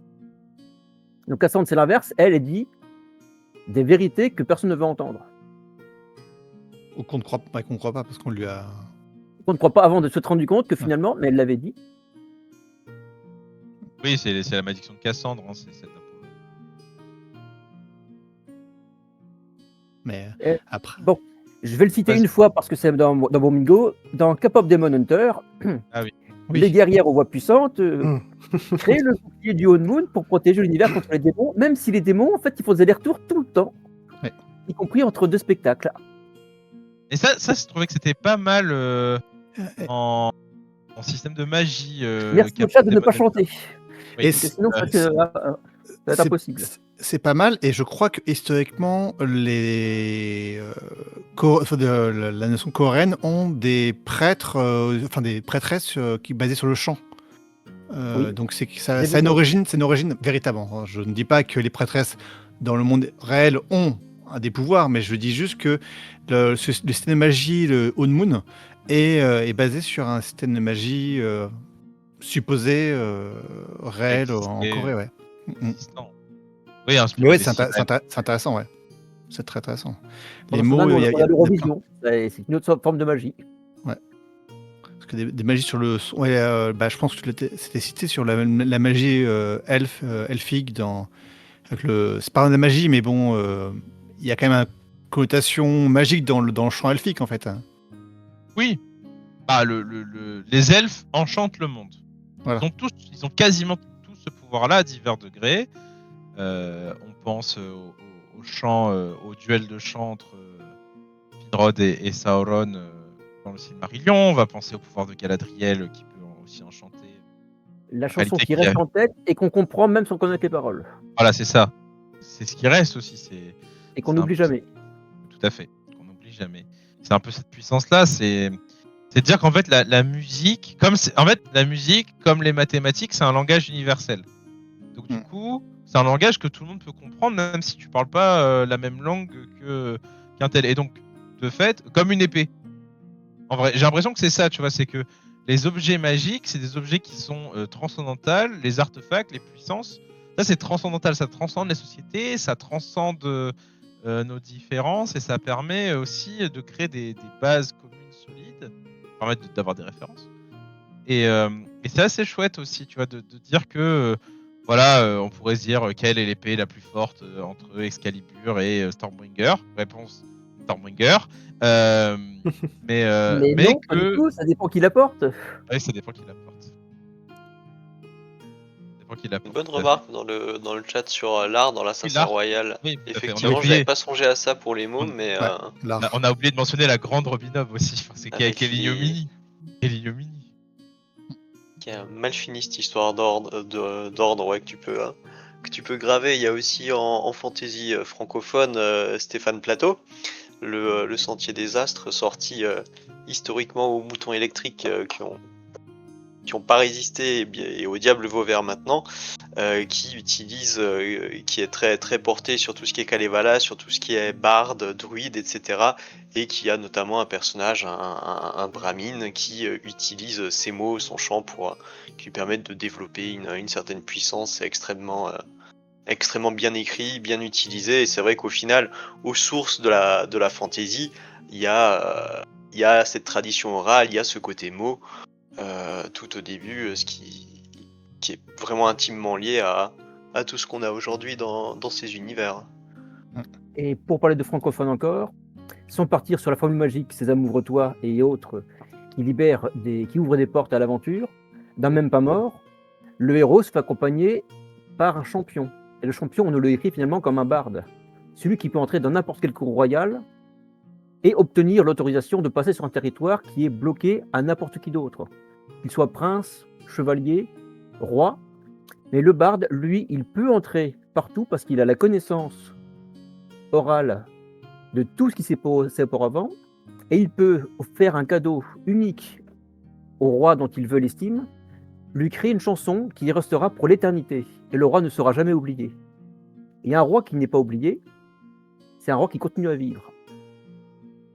La pire chose qu'on pouvait faire à une époque à un ennemi, c'était d'effacer son nom de toutes les tablettes, les statues, interdire de prononcer son nom, et quelqu'un dont on ne connaît plus le nom ni l'existence est 2 fois mort, n'a jamais Nathan existé. Mestrier, ouais. Nathan Mestrier. Maintenir le nom et la mémoire de quelqu'un par une chanson, on le voit dans certains albums qui sortent pour se rappeler de quelqu'un. Je vais prendre un exemple récent. Sabaton a fait un album sur quelqu'un qu'on ne connaissait pas. Le nombre de recherches sur cette personne a été multiplié par 10 000. Oui. Il existait, connu par quelques spécialistes de l'histoire.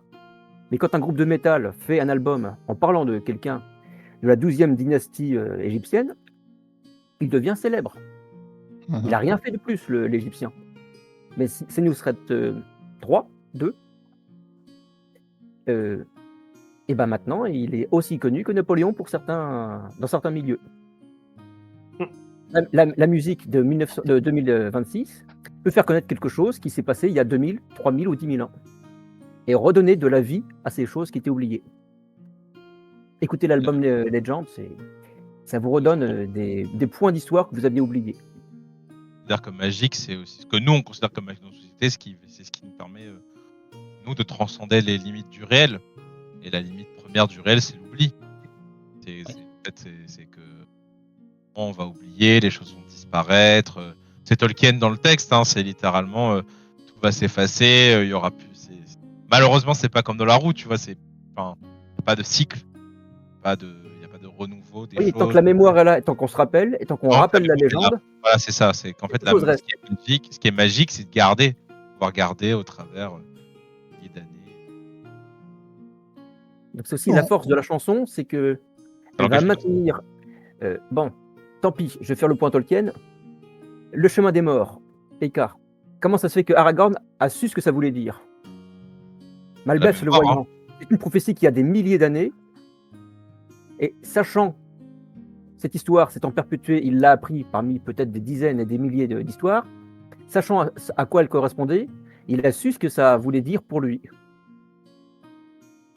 Quelqu'un dans le passé a dit quelque chose. L'histoire aurait pu être enfermée dans un grimoire, mais elle a été préservée pour que le jour où quelqu'un en aurait besoin, cette histoire soit connue. C'est bien, j'ai l'impression qu'en fait, on coche des cases pour le chat. On leur dit, voilà, on a mentionné un tel et un tel. Et ils disent, ah super, on a mentionné un tel et un tel. C'est même pas fait exprès. En parlant de cases, je crois, Eka, qu'on a un mot à donner. Ah oui, c'est vrai, pardon, merci Chao. J'ai complètement zappé. Les conversations étaient tellement bien, je fais, ah mais en fait si, j'ai un truc à faire. C'est pour ça qu'on avait des viewers en fait. Ouais, c'est ça, tout à fait. Alors pardon, excusez-moi. Alors en effet, en plus le mot est super. On dira merci à Bergelmir pour sa redéfinition du truc, du mot croisé. Donc c'est pour le numéro 5. 5. Blanc ou multicolore, mais toujours jaloux du 10. Blanc ou multicolore, mais toujours jaloux du 10. Jaloux du voilà. quoi? Du 10. Du 10. Voilà, du 10. Très numéro bien. 10. Donc. Merci, Chao. On parlait de nom, on peut citer le nom du vent. Qui. Hélas. Hélas. Hélas. Non, c'est compliqué en fait. D'accord. Alors, Non, j'ai autre chose alors. Si on vous voulez pas parler du nom du vent, je peux non, mais parler si, on peut. Vas-y, il faut. Comme ça, on parler. cochera une nouvelle case, tu vois, les gens sont contents. Il y a pas grand chose à dire en fait. C'est qu'on sait même pas en fait là comment ça fonctionne chez eux. Enfin, on en est tous là, on est tous. Je ne vais pas trop critiquer parce que l'auteur de mon fandom n'est pas beaucoup mieux, mais on est toujours bloqué sur. On ne sait même pas où en est la suite et comment fonctionne réellement la magie du nom du vent. En sens, c'est juste que si j'ai bien compris, on connaît le nom du vent et on peut plus ou moins en faire ce qu'on veut. Mais ça reste une magie qui est liée sur la possession des mots et des. Et du parler en fait. C'est Attends, désolé, je vérifie parce que je veux pas dire de bêtises. C'est pas dans Ursula Le Guin qui a aussi le concept d'avoir le vrai nom des choses pour avoir du Si. pouvoir sur eux? Si, pour les vraies personnes. pour C'est terre ça. et mer, les vraies Si. personnes. Terre-Mère, oui, oui. Voilà. Parce Un que c'est concept vraiment un truc qui existe dans le monde réel, en fait. Oui, Ouais. Bah, dans oui, Death Note, alors c'est oui. genre comme ça. Dans Alors, Death Note, dans le vrai nom, Ouais. c'est quelque chose à préserver pour ne pas subir un- la en- malédiction du Death Note. En démonologie. oui, en Cochez vos cases dans le bingo, Death Note a été noté. Dans Eragon aussi, tout à fait. Et en fait, cette notion de vrai nom, c'est un truc qu'on remonte assez loin. Moi, je crois que la première mention que j'ai étudiée du vrai nom, parce que c'est intéressant dans les pratiques magiques, bah, c'est en Égypte. C'est un texte de 2650 avant Jésus-Christ. Ça date. Voilà, ça date. Pas du tout une référence à l'homme politique. En gros, c'est Isis qui tente de prendre la place de Ra et qui, du dieu Ra, hein, pas du Ra l'animal, et qui en fait le blesse. Oui, bah, il fallait que je précise. A priori, Oui, les gens, totalement. les gens comprennent pas quand je parle. Donc, bon. C'est qui le mieux, c'est pour ça. Et du coup, Ra se fait blesser par une vipère et il trouve pas de moyen de se guérir parce que, en fait, la vipère, elle est enchantée par Isis et que du coup, il peut pas trouver un moyen de se soigner. Et du coup, elle l'oblige à lui donner son vrai nom parce qu'en lui prenant son vrai nom, elle sera capable de devenir la première des déesses. Et évidemment, Ra va lui donner parce qu'il a trop marre d'en avoir mal et il lui donne son vrai nom. Et voilà. Et c'est un peu un gimmick qui revient, je pense. La mythologie égyptienne, c'est peut-être là où il y a vraiment plus cette notion de vrai nom parmi toutes les autres, même s'il y a toujours, ça existe aussi dans les autres. Il y a vraiment cette notion de vrai nom qui est très important parce que avoir le vrai nom des choses, c'est du pouvoir, évidemment, c'est la connaissance de l'autre, intime, secrète. C'est pas ce qu'on expose à la société, en fait. C'est un peu notre hors social. C'est pas nous. C'est pas notre nous social, c'est un autre, mais qui est le vrai nous. C'est ça qui est Le vrai nous, intéressant. ça me fait penser à deux choses. Le premier, c'est le langage des Ents. Quand ils disent bien Colline, c'est un mot un petit peu court, alors qu'en fait, le nom de ce que vous appelez Colline, c'est tout ce qu'elle a vécu, connu, et ainsi de suite. Mais ça, c'est le point Tolkien sur lequel on abordera, parce que les langages chez Tolkien, c'est 2 festivals minimum, de 24 heures chacun. Mais surtout, Fantasia, dans l'Histoire sans fin, qu'est-ce que demande la petite impératrice? Le vrai nom. Dis mon nom. Si tu ne dis pas mon nom, tout disparaît. Oui. Il refuse de croire que c'est aussi simple et en même temps aussi compliqué. Parce que dire son nom, c'est lui donner de l'existence, y croire, lui donner vie. Qu'est-ce qu'on fait à un enfant quand il est né? On lui donne un nom. Tant qu'il n'a pas de nom, il n'a pas d'existence. C'est qui? C'est bébé 1, bébé 2, bébé 3. Avec un nom, il a une identité. Ouais. Il devient quelqu'un. Ne pas être quelqu'un, c'est être personne. Comment on s'appelle? Pas là dans la Gazette, mais celui qui n'a pas de nom, on ne prononce pas son nom. Oui, on ne le prononce pas parce que ça lui donne Souvent, du comment on pouvoir prononce dans son nom? C'est l'absolu. le nom qu'on lui donne, mais c'est pas son nom de naissance. Comment Dumbledore appelle le sorcier? Il l'appelle Tom. Voldemort, par Il le peur. réduit à sa fonction de petit garçon, jeune élève, éventuellement innocent qu'il a connu. Ce n'est pas salut, mage, sorcier, maléfique, c'est Tom. Alors, le choix du nom, il le réduit. Dire à quelqu'un qu'il est le roi Elessar, c'est pas pareil que Grand-Pa. Grand-Pa, c'est le bouseux qui traîne dans le coin de la... C'est péjoratif, c'est réducteur. Plusieurs personnages qui ont plusieurs noms, le nom, normalement, définit qui lui parle et quel statut il a de lui. Pour les uns, c'est monsieur machin, pour d'autres, c'est petit bonhomme. C'est le même, mais il n'est pas vu de la même façon. Les RP sont les rongeurs de Timeline habituels, ce sera pour Princess Bride, ce sera effectivement tout à l'heure. Là, dans le chat, il parle dans le voyage de Chihiro, où en fait, la sorcière Yubaba vole les noms et ce qui lui apporte le pouvoir sur la personne. Et ça marche aussi avec la nourriture, puisqu'il fallait manger la nourriture locale pour ne pas être effacé de l'univers. Oui, totalement. Chihiro. Je reviens sur l'Odyssée, du coup, d'Ulysse, où il doit cacher son vrai nom au Cyclope pour ne pas qu'il ait de pouvoir sur lui. Et il le révèle juste avant de partir. Et Quelle le connerie. invoque la colère de Poséidon sur Ulysse. Il va le faire chier Quelle pendant connerie. Et Ouais, franchement, en qu'il avait plus, tu... son vrai nom. La Le troll. subtilité de la ruse était belle. Oui. Mais Franchement, c'est tous les défauts d'Ulysse, qui n'est qu'un humain, justement, et qui il fait des conneries. Enfin, franchement, quand tu lis ce passage de l'Odyssée et que tu vois Ulysse qui donne son nom en disant bah tiens, Polyphème chais, et Polyphème il lui fait papa, allô, allô.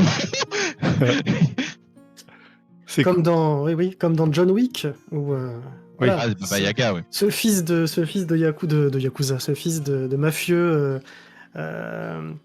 tue le chien d'un type et casse sa voiture, et quand on apprend le nom du propriétaire du chien, tout Ah, là, c'est s'écroule. Tout Ah, s'écroule. là, c'est fini. Voilà. L'annonce du nom annonce autre chose. C'est pas un type ordinaire. Voilà.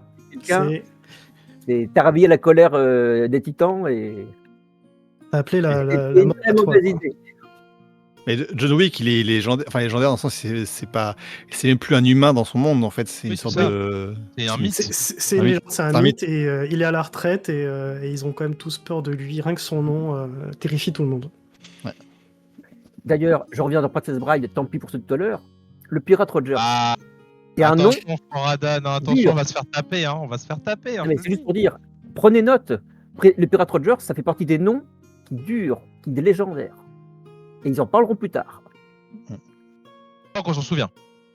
C'est aussi ça, tu vois, c'est que ce qui est dans tous ces noms, on s'en souvient parce que parce qu'il y a une mémoire collective qui le transmet et qui le donne et qui le fait perdurer.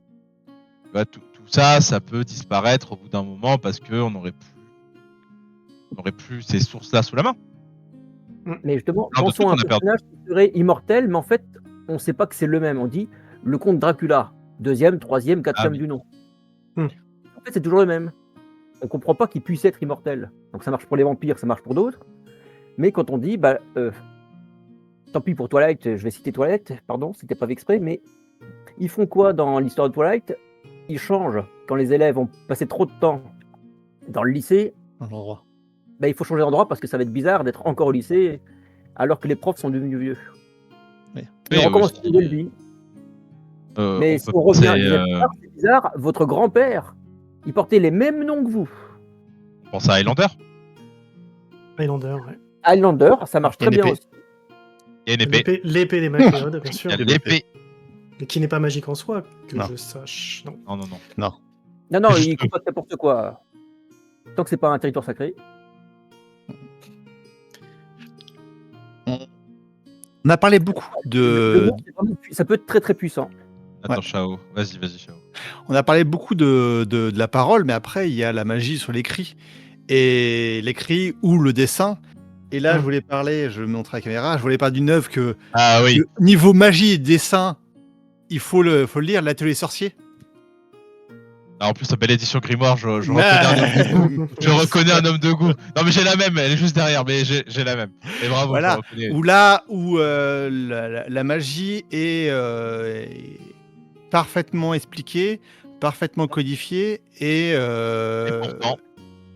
pourtant voilà, et pourtant ultra réglé, parce que là l'univers est particulier, on peut pas faire n'importe quoi de la magie, parce que si on fait n'importe quoi, ça devient très très très dangereux. Et la calligraphie, le dessin en est tellement quelque chose d'important pour apprendre à faire de la magie que justement c'est le thème du manga, c'est l'apprentissage, que ça passe par le fait de bien dessiner, des proportions, mais aussi d'avoir une bonne imagination pour pouvoir conceptualiser un peu. Dedans, il y a vraiment le côté dessin et le côté programmation d'un ordinateur, en fait, pour pouvoir faire un sort. C'est bien dessiner et bien programmer ces formes de telle façon qu'on puisse faire un sort qui soit efficace et qui soit proportionné à ce qu'on veut faire, en fait. Cosmo a cité un peu plus tôt que dans l'invocation des démons, je crois qu'on voit ça dans un Pratchett, si on a le vrai nom du démon, il doit nous obéir. Et je sais que dans Lovecraft, il y a aussi la question de savoir d'invoquer le grand ancien avec les bonnes formules. D'où la difficulté, c'est que les démons, ils ont pas les cordes vocales comme nous, donc on Ouais, essaye, mais on Lovecraft, de toute imite, façon, ça, enfin, si t'arrives à invoquer le bon, ça finit mal. Si t'en invoques un autre, ça finit mal. Globalement, bon, mais j'allais dire, Mauvaise idée c'est- dans l'ensemble. il y a ouais, peu de c'est cas ça. où ça finit vraiment. Voilà. Même si tu n'essayes pas d'invoquer, ça finit mal quand même. Donc, Ouais. C'est ça. t'es là au mauvais bien endroit, au d'invocation mauvais moment. Bon, bah, ça pas de finit mal. chance. Hein. Alors je reviens aussi sur d'autres œuvres qui ont été mentionnées aussi dans le chat. En effet, il y a Ewilan sur la question du dessin, notamment voilà, les magiciens s'appellent les dessinateurs. On va avoir dans le livre des étoiles, tous les sorciers sont des traceurs de glyphes, ils dessinent en jeunesse, c'est généralement ça. Mhm. Les enlumineurs aussi, mais en fait c'est que ce soit la parole, le geste ou l'écrit, la magie c'est une volonté. Là, c'est Oui. toujours Oui. la volonté de l'acteur, le reste n'est que geste, pratique ou parole. Et c'est ça qui est intéressant, c'est qu'en fait, la magie, c'est juste l'expression d'une volonté. Si t'exprimes mal ta volonté euh, selon la règle de la magie, bah du coup ça marche pas parce que tu l'as mal exprimé. Mais en fait, j'ai l'impression que voilà, dans les univers tels qu'on les conçoit et tel que ce qui est conçu en ce moment, c'est que la magie, quand elle est pratiquée par des humains ou des êtres humanoïdes, c'est l'expression de leur volonté personnelle. Et que s'ils n'y arrivent pas, c'est pas qu'ils sont pas forcément qu'ils sont nuls, Alors- c'est juste qu'ils n'arrivent pas à le bien l'exprimer. Oui et non, c'est-à-dire oui, mais il y a tout un pan dont on n'a pas parlé, c'est la magie qui vient des êtres divins Ouais. ou maléfiques, où tu vas invoquer le pouvoir de divinités supérieures ou d'êtres extradimensionnels qui vont t'accorder. Donc la magie vient d'eux et pas de toi, et tu ne fais que supplier quelque part qu'ils t'aident et qu'ils apportent leur Ils le soutien. veulent bien. Et ils vont Parce te qu'ils conférer une contraindre, partie de leur c'est puissance, autre s'ils chose le veulent encore. bien, s'ils t'ont à la bonne ou pas. Oui, c'est fatalement On fera pas. clair de D&D. C'est le clair de D&D, c'est Le c'est clair leur de sorce- D&D. Le paladin. le paladin, tout à fait, pas le warlock. Si, c'est le warlock. Là, Le Warlock, oui. voilà aussi. Qui est un démon associé directement à lui. Oui. Tout à fait. Et donc, du coup, c'est vrai, là, tu traces un accord. Oui. On Tu donnes un peut même- accord. Vas-y. On peut même aller sur des œuvres de SF qu'on aime pas, en 40K, enfin Warhammer 40 000. Il y a également des inquisiteurs qui ont, pour le côté humain, la possibilité de contraindre des démons à utiliser, même si c'est quelque chose qui est très problématique dans leur univers. Mais tu peux utiliser des démons, voilà. Et même le côté chaos, utiliser des démons également, mais là ils sont plutôt dirigés par les démons. T'as la magie entre guillemets des orques dans Warhammer 40K. C'est la magie la plus puissante que j'ai jamais vue. Ils peignent en rouge leur bolide et ils vont plus vite. Voilà. Mais c'est la Pourtant, c'est suggestion. l'histoire. C'est la magie de la suggestion. Elle est en fait dans le lore puissante. Et c'est ça qui est énorme. Ah, Elle est c'est la puissante. c'est la magie la plus crack broken que j'ai jamais vue. Enfin, si tu La décides, puissance de leur inconscient si tu dé- collectif. si tu décides collectivement que t'es plus fort qu'un démon, bah, collectivement t'es plus fort qu'un démon. Et y a rien qui peut t'en empêcher. C'est Ah, complètement La nawak. croyance et la foi, ça soulève les montagnes, dit le dicton. Oui, c'est ça, Mais oui. poussé à ce niveau-là, on peut convaincre un groupe de 10 personnes qu'ils vont gagner une bataille. Et les autres pensent qu'ils peuvent perdre. Ils vont On a perdre. vu des batailles historiques qui sont battues, qui sont déroulées avec des petits effectifs motivés Gagne, oui, oui. contre d'autres qui ne l'étaient pas. Et la bataille s'est jouée contre la réalité qu'on aurait pu croire. Mm. Et certains y croyaient, les autres pas.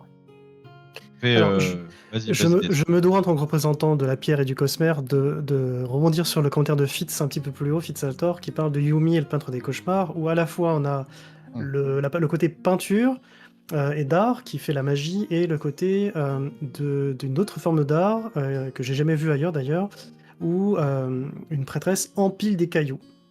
Et la façon d'empiler des cailloux, c'est artistique et ça plaît aux esprits qui, du coup, accordent leur bénédiction par la suite.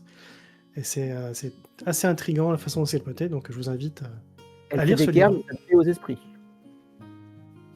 Jamais C'est vu ça, moi. c'est vraiment c'est le fait empiler ces cailloux et ils tiennent presque par magie, alors que non, en fait, c'est juste une technique qui s'apprend, c'est un art qui s'apprend d'empiler des cailloux de façon artistique. Au Népal, je crois qu'ils ont aussi des empilements de cailloux. Ouais, ça Dans se le fait, Shinto ça se fait, aussi. c'est superbe. Le Jenga magique. Ouais, moi j'ai déjà essayé, hein, j'en empile Ouais, 3 puis avec après c'est ça. fini. Hein, mais ça donne des choses superbes. Et les esprits sont impressionnés par ça, ils regardent et sont fascinés et du coup acceptent de donner leur aide. Ah, donc c'est comme dans Pratchett, en fait, ils sont là-haut à regarder ce qui se passe et puis ils C'est presque apprécient comme ou pas. presque comme des fées, presque si tu veux, qui sont curieuses et qui regardent et qui sont impressionnées par ce qui se passe. Et je vois que le temps passe, donc on a un dernier point. Ouais. Je l'avais pas vu au début, mais vous l'attendiez peut-être, les cheveux magiques. Parce que Ah, si oui, grand il y a monde des cheveux l'attendait magiques. là Ah, les maintenant. cheveux magiques. Le premier, ça va être Samson dans la Bible, qui Ça- était ça- extrêmement fort tant qu'il avait des cheveux, mais si on lui rase le crâne, il est tout faible. Mais si les cheveux repoussent, il redevient super fort. Et forcément après, on va penser à Rapunzel, réponse, avec ses cheveux longs qui poussent et elle en fait ce qu'elle veut.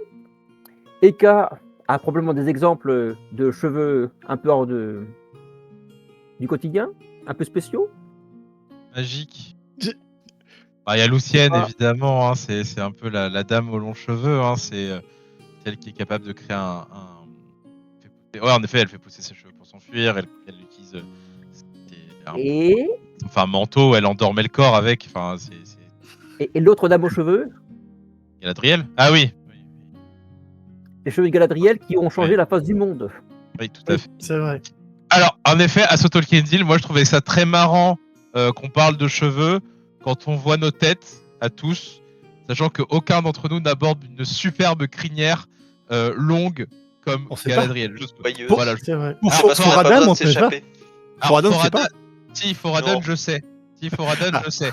Il y a eu un Enfin, moment où on c'est aurait pas la pu peine de croire. montrer, c'est vraiment. c'est pas ça. Voilà. Donc, Et oui, Cosma, Brian, je te vois. Hein.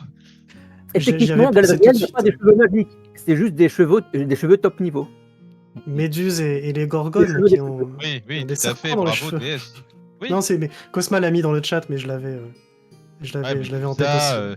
Il y a aussi Bérénice aussi qui a un truc avec ses cheveux, mais je pensais à un mythe de la Réunion, t'as le voile de la mariée où il y a une cascade en fait qui vient de cheveux d'une femme parce qu'elle s'est jetée pour fuir un mariage forcé et du coup sa chevelure s'est transformée en cascade qui forme comme un voile de la mariée.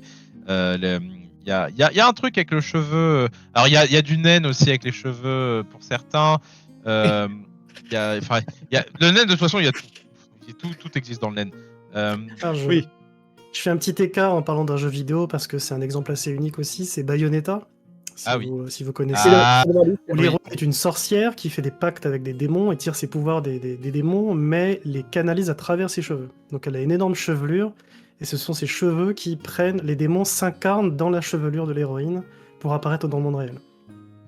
Donc c'est assez particulier aussi comme technique. Et en cherchant un peu, surtout sur les animés japonais, on voit justement que les cheveux veulent des extensions des membres. On a bras, jambes et les cheveux. Jiraiya dans Naruto utilise un jutsu pour que sa crinière devienne extension de ses capacités de combat. Dans Fairy Tail, il y a au moins 2 personnes qui luttent avec leurs cheveux. Oui. Ouais. Il n'y a pas il y a les Kaguya cheveux de Son Goku dans les Saiyans qui montrent que, en fonction de la coloration et la longueur des cheveux, ça indique le niveau de puissance. Il suffit de voir la couleur des cheveux de Son Goku et on sait s'il est en Ultra Instinct ou Saiyan 2.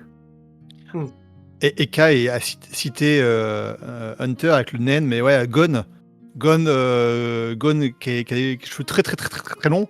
C'est pas lié à son pouvoir, mais c'est une image qui est relativement mythique pour dire que ça va pas être sympa chier. pour. Ça va chier, ouais. Ça va chier. Et puis tout en face, tu regardes, tu fais merde. Mais ça, c'est Private Joke qui est lié aux gens qui ont vu ou lu ces moments de Hunter. C'est que là, voilà. Oui, le Luffy change de couleur de cheveux avec son. Oui, le Luffy, ouais. Tout à fait. En fait, c'est que c'est une transformation physique. On pense, mais en vrai, tout simplement, Yu-Gi-Oh! Oui. Quand il passe de l'avatar du pharaon à l'avatar du c'est une possession, là, carrément. Oui, c'est une possession, carrément, mais tu vois la transformation dans le cuir chevelu. Oui. Donc oui, en effet, Samson va être la figure la plus célèbre avec ses cheveux. Mais je suis pas sûr Sur Piranha, que... Enfin, c'est ça. ouais, enfin, Et c'est... c'est ça que je me suis Oui, dit, justement. On va dire tout à l'heure, l'épée, c'est visible, c'est représentatif, mais les cheveux, Ouais. c'est aussi quelque chose qui se Oui. voit, qui se repère bien. Et donc, tout à fait pour les... Et quelque part, Oui. définir quelqu'un par sa couleur de cheveux, dans certains cas, si on dit les cheveux de Galadriel, c'est facile de la décrire. Oui. Parmi toutes celles qui sont là-bas, celle qui a les beaux cheveux. On va savoir tout de Et suite qui c'est- c'est. Ils sont noirs. Pas pour Pardon. Galadriel. Non. Aux dernières nouvelles, Pardon. non. Ouais, il y a... Pour En fait, lequel, oui. mais c'est ça qui est fun, c'est que... Alors, ça montre aussi un souci, c'est que, certes, Samson, c'est ses cheveux, mais c'est parce qu'en Samson, c'est un peu le retour de l'homme à sa nature primaire, tu vois. Il a pas d'armes, il se bat à main nue, il est solo, etc. Mais c'est aussi, d'une façon... C'est transformé au fur et à mesure, quand même, en pouvoir féminin. C'est un peu un avatar du pouvoir féminin, les cheveux... Comme l'épée, c'est devenu le nôtre, enfin le pouvoir Ouais. masculin. L'épée, c'est clairement phallique à mort depuis le Ah oui, début. enfin, Et donc, c'est vraiment la surtout de Da Vinci virilité Code, hein. et tout. Et je pense que Samson, effectivement, ses cheveux, c'était aussi un symbole de virilité. Ça l'est toujours pour les hommes Ça l'est aussi, toujours. un symbole de virilité très fort, les cheveux. Moyen-Âge. Donc, Jusqu'au roi mérovingien, et après... Ouais. Tu coupes les cheveux. Alors, Ah, bah t'as plus de pouvoir. Les mèches de cheveux, dans les Et Jedi, voilà. la mèche de cheveux symbolique, hein. Pas une symbolique Oui, magique, mais une symbolique apprenti quand ou pas même. apprenti, suivant le nombre de Ah merde. tresses qu'on Et peut avoir. t'as aussi, je pense, en Inde, hein, pour le Sentier des Astres, les cheveux des Brahmines sont sacrés. Ouais. Oui. Personne à part un Brahmine peut y toucher. Donc du coup, ils ont des cheveux hyper longs, hyper denses. Quand on voit les ascètes, le premier item qui se font pousser, c'est les cheveux. Enfin, tu vois, c'est le truc qui pousse le plus quand tu ne t'occupes pas de toi, hein. C'est plus visible. Notamment, il y a un peu de tout dans le cheveu. D'ailleurs, Et je comme vous il est dans le rappelle. cheveu, Je Oui, vous vas-y, rappelle Ika. notre. J'allais juste rappeler que la pierre de tir avait gagné l'épisode sur le cheveu, notamment dans la bataille des fandoms de l'an dernier, avec un super Seigneur Turak. Je vous rappelle cet c'est épisode, vrai. n'hésitez pas à les revoir. Max Incroyable. avait très bien défendu le Seigneur Turak et les coupes rituelles des Seanchan, notamment. Vraiment une défense magistrale. Ah oui, en effet, les samouraïs, tout à fait. Oui, Cosma, c'était ton idée. Et on rappellera d'ailleurs, là c'est le point Tolkien que Eka n'a pas fait, que quand un nain est en deuil, Oui, il sera- là c'est plus le cheveu, mais c'est la barbe C'est la qui y barbe. passe. J'avais mentionné la Un barbe nain l'année qui a dernière. la barbe rasée, c'est un nain qui est en deuil, mais de manière puissante. Il le montre au monde entier. Ma douleur est telle que j'ai sacrifié ce qui est plus précieux pour moi que ma hache, que mon armure, que le reste. C'est un Ça symbole renvoie, visuel de son état psychologique.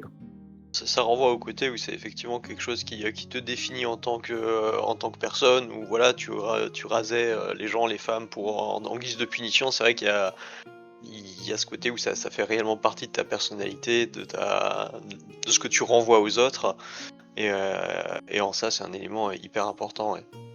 C'est ça qui est marrant, tu vois, c'est que alors c'est pas un objet la chevelure, enfin ça pourrait être considéré comme un objet, mais c'est que quand t'as dépassé le stade de objet de tous les jours, t'as en train cette espèce de trace mythique. Si tu la perds, Et des fois, la tu peux perds. gagner. Ouais, mais des fois, tu veux gagner du pouvoir. Le trône de fer, Daenerys perd ses cheveux, mais elle gagne 3 dragons. Ah, ils c'est vont ses cheveux les repousser. 3 dragons. Tu vois, Oui. c'est que c'est une transmission. Non mais je pensais à Cersei par exemple. Cersei, ouais. Tu vois, Cersei qui est Cersei- avec les cheveux coupés, le pouvoir. Voilà, c'est ça. C'est elle perd son attribut principal, hein, Son ça. statut. Et son statut. Son statut, mais en même temps, elle gagne, elle le transmet Oui, d'accord. c'est- ailleurs, notamment. Elle le transmet en statut. On va aussi avoir, comment ça s'appelle Ah, je pensais à quoi d'autre Oui,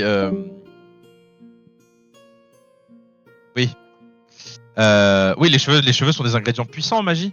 Tout à fait. C'est vrai, généralement, le poil. Hein, de toute façon, le vivant est puissant en magie. Ouais. Puis, Notamment les chez cheveux, sorcières. les cheveux et les poils, c'est quand même la partie la moins dangereuse à enlever à quelqu'un, en fait, et que les ongles. Bonjour Polynectar. On s'en souvient. Polynectar, oui. Dans My Hero Academia, c'est un cheveu qui suffit à transmettre le All for One. Ça pourrait être autre chose, mais c'est ce qui est plus propre. Voilà, ça évite de manger un ongle. Voilà. Ouais, en Vas-y, parlant ça aurait de été pas temps, plus agréable. Je sais que le temps passe et il va falloir qu'on enchaîne. On a un J'ai peu de trouvé temps. à la fin donc, les exemples de ceux dont les cheveux sont l'inverse de la puissance. J'appelle Saitama dans One Punch Man. C'est parce Ouais, qu'il a c'est peur de vrai. ses cheveux qu'il est devenu invincible. Ouais, mais est-ce que c'est pas parce qu'il a pas ses cheveux, c'est ce qu'il a mais fait. Je me suis Ah, entraîné Paris- jusqu'à perdre mes cheveux. voilà. Voici mon pouvoir. Entraînez-vous jusqu'à perdre vos cheveux. Alors, oui, après, c'est un Ouais, personnage bah, parodique, donc c'est. c'est une- Ne regardez Faut pas pas son poids d'ailleurs. suranalyser One Punch Man, quoi. Puis la magie, voilà, c'est. Et pour aller avec, Machel, qui est donc Oui. un anti-magicien, qui va expliquer Ouais. aux magiciens comment, en fait, on peut faire comme les magiciens, mais avec des protéines. Ouais. Ouais, Lui, il a ses cheveux. Mais en même temps, C'est des pastiches.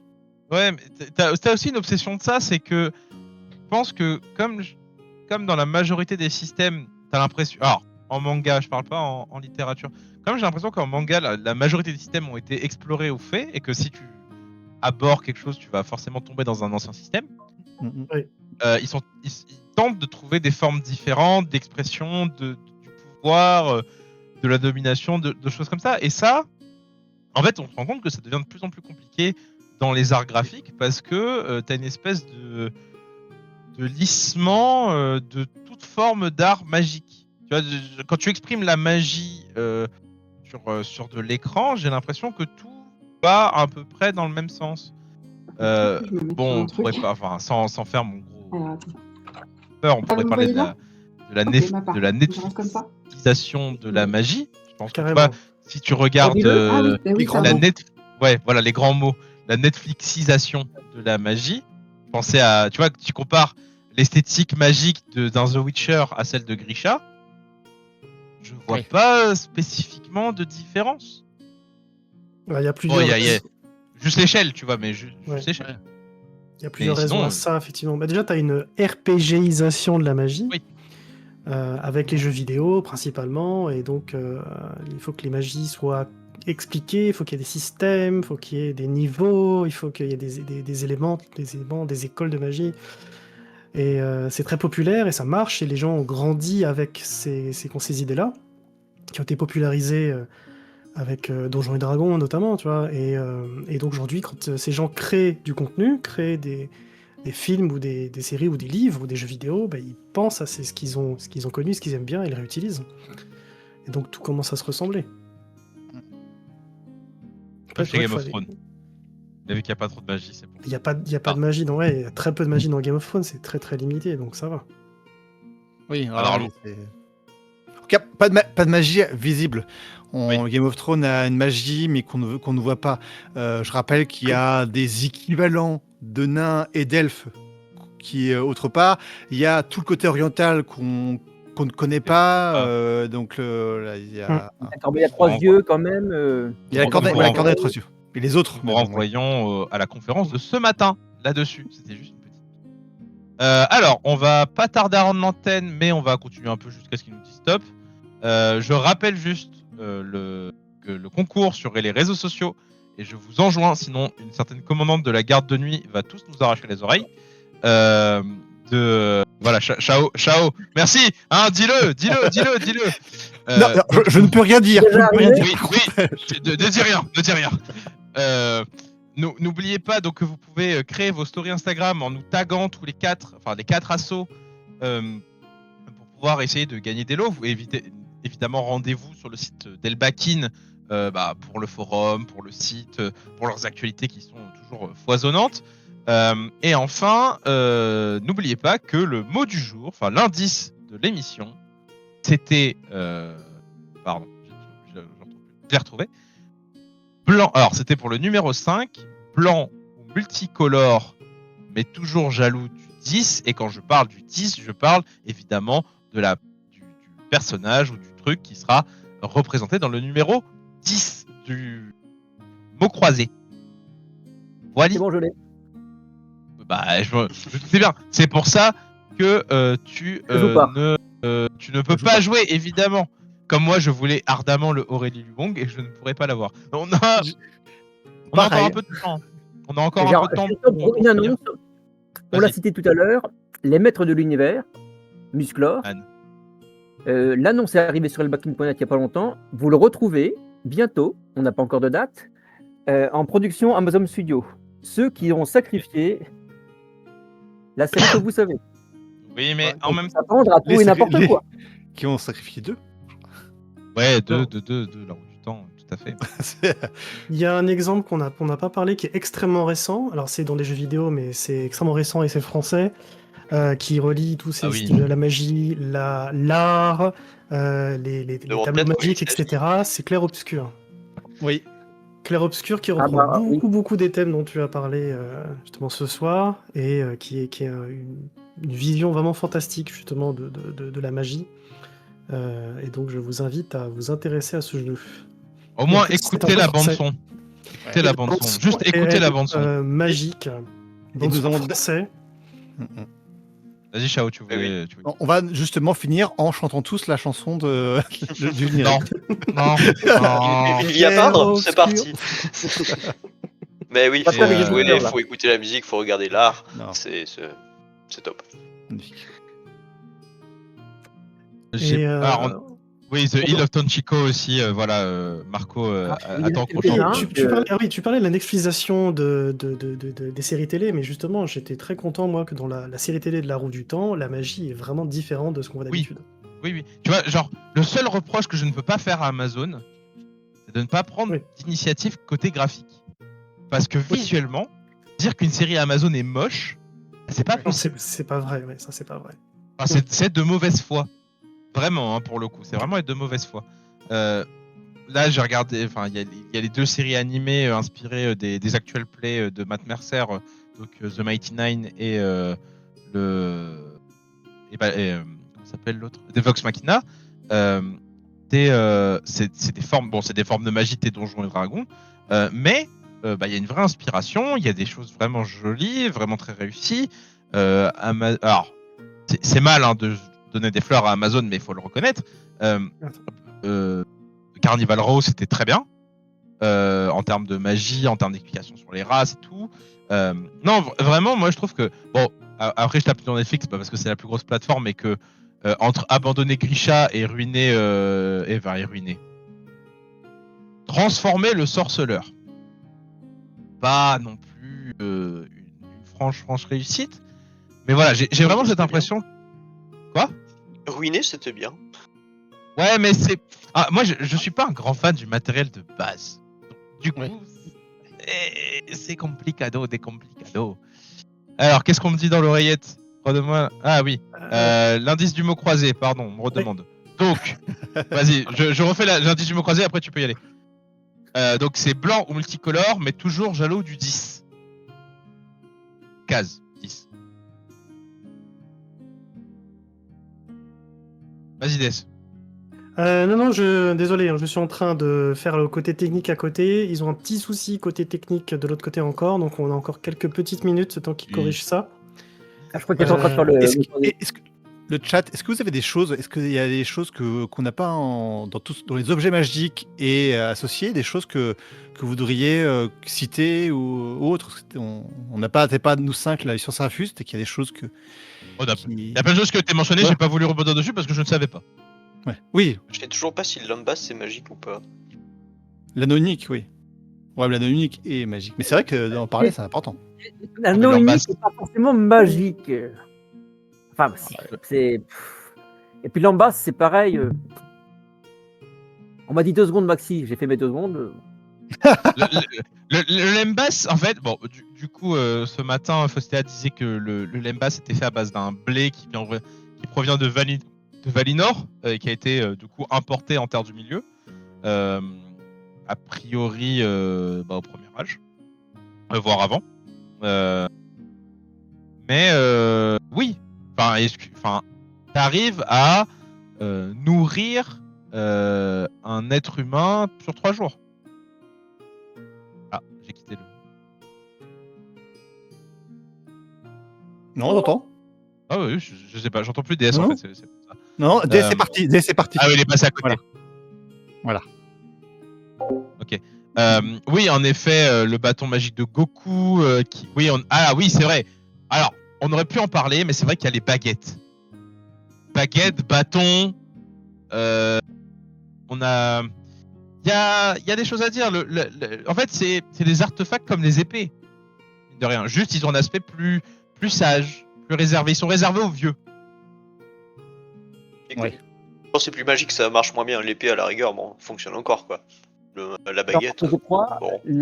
l'épée de Horazur, il n'y a que la poignée qui est dans l'ivoire du Mago Amos. Le reste de l'épée, en fait, sert à rien. C'est la poignée de l'épée qui est importante. Oui, tout à fait, la corne C'est le morceau d'ivoire. d'ivoire qui est important. C'est un la corne catalyseur. d'ivoire. C'est Kalandor. Ah oui, La partie oui, épée, oui, ça oui. sert à rien Oui. pour l'enfant. Enfin, au début, non, mais après, oui, clairement. Ouais. La chimie de Full Metal, on en a parlé un tout petit peu tout à l'heure, mais c'est vrai que c'est intéressant. Et Et puis, si- c'est long en fait de développer sur la chimie de Full Metal. Juste, je pense que c'est de tous les systèmes qui ont été dit, c'est peut-être le système à la fois le mieux expliqué, le plus équilibré. Et celui sur lequel on peut le moins dire pour pas faire des spoilers. Oui. Ah, il est proche de ce que je parlais avec l'atelier sorcier. C'est sur la cabalistique des signes et du dessin et proportions en fait. Mais oui. En fait, moi j'ai l'impression que FMA c'est vraiment la science. Tu vois, c'est une magie scientifique. Juste, elle ne développe pas trop, mais c'est une magie scientifique quoi. C'est que de la chimie. Ah oui, ça c'est tu dis, ils font des grimoires, ils font des livres, ils ont des. Oui, il y a mots du passe, savoir. des codes et tout, Ouais, c'est ça, c'est que la magie est un savoir, c'est une capacité à maîtriser notre univers. Donc il faut savoir comment tu fais, comment tu reproduis cette maîtrise à un bout d'un moment. Si on veut parler de la même autrice que Full Metal, actuellement il y a Tsugai qui est en cours. Oui. J'ai plus le nom complet et qui ces objets parce que ce sont en fait chaque personne. Pas le protagoniste ont 2 gardiens qui sont sous forme d'objets mais on voit jamais un objet, on voit surtout en gardien et qui sont des sortes d'anges gardiens à chaque fois. Et ça reste des objets de base. À la base, ce sont des objets mais qui ne restent que très longtemps, que très peu. Oui, Pardon. Vas-y, Glaron. Non, il y a quelqu'un qui parle du vif dans le chat. Effectivement, les magies de Robin Hood, pour le coup, sont assez exceptionnelles, que ce soit le vif, que ce soit l'art, que ce soit les vives nefs. Il y a une profondeur, Dragon, une cohérence qui sont rarement vues ailleurs. Pour le coup, t'as pas le côté scientifique comme tu peux avoir avec FMA et tout, mais tu vois que c'est à la fois très travaillé et très simple à comprendre. À ce niveau-là, c'est assez exceptionnel. Il y a un peu tout dans Robin Hood. Il y a les objets, il y a le consommable, le vif d'or, vif d'argent plutôt. Vif d'argent, il y a de tout là-bas aussi. Je connais pas trop les œuvres hors univers, Aventure à la mer et Royal, mais Cité des Anciens. Ouais, bah, le Soldat Chaman, je connais pas trop non plus. Ouais, c'est ça. Ce que j'ai cité, Shaman, je crois, je sais pas trop si c'était magie dedans. T'en as, mais c'est un peu différent encore. Mais c'est vrai que juste dans l'univers de l'Assassin Royal, il y a déjà tellement de choses. L'Aventure de la mer, et j'ai lu, je ne spoilerai pas, mais il y a une raison que connaissent les gens de la garde qui fait que oui, j'ai lu, il n'y a pas de doute. Ils peuvent témoigner pour. Voilà. Ok, c'est bon, tout est corrigé de l'autre côté, on peut lancer. Ok, merci. C'est bon, on peut lancer le raid. On nous avoir suivis pendant tout ce temps. Merci à Elbaki d'être venu. Oui, merci beaucoup pour cette opportunité. Et merci pour votre On patience se à revoit tous. bientôt. Donc ce soir, juste pour vous annoncer le programme, Battle des Fandoms. Vous allez pouvoir vous battre.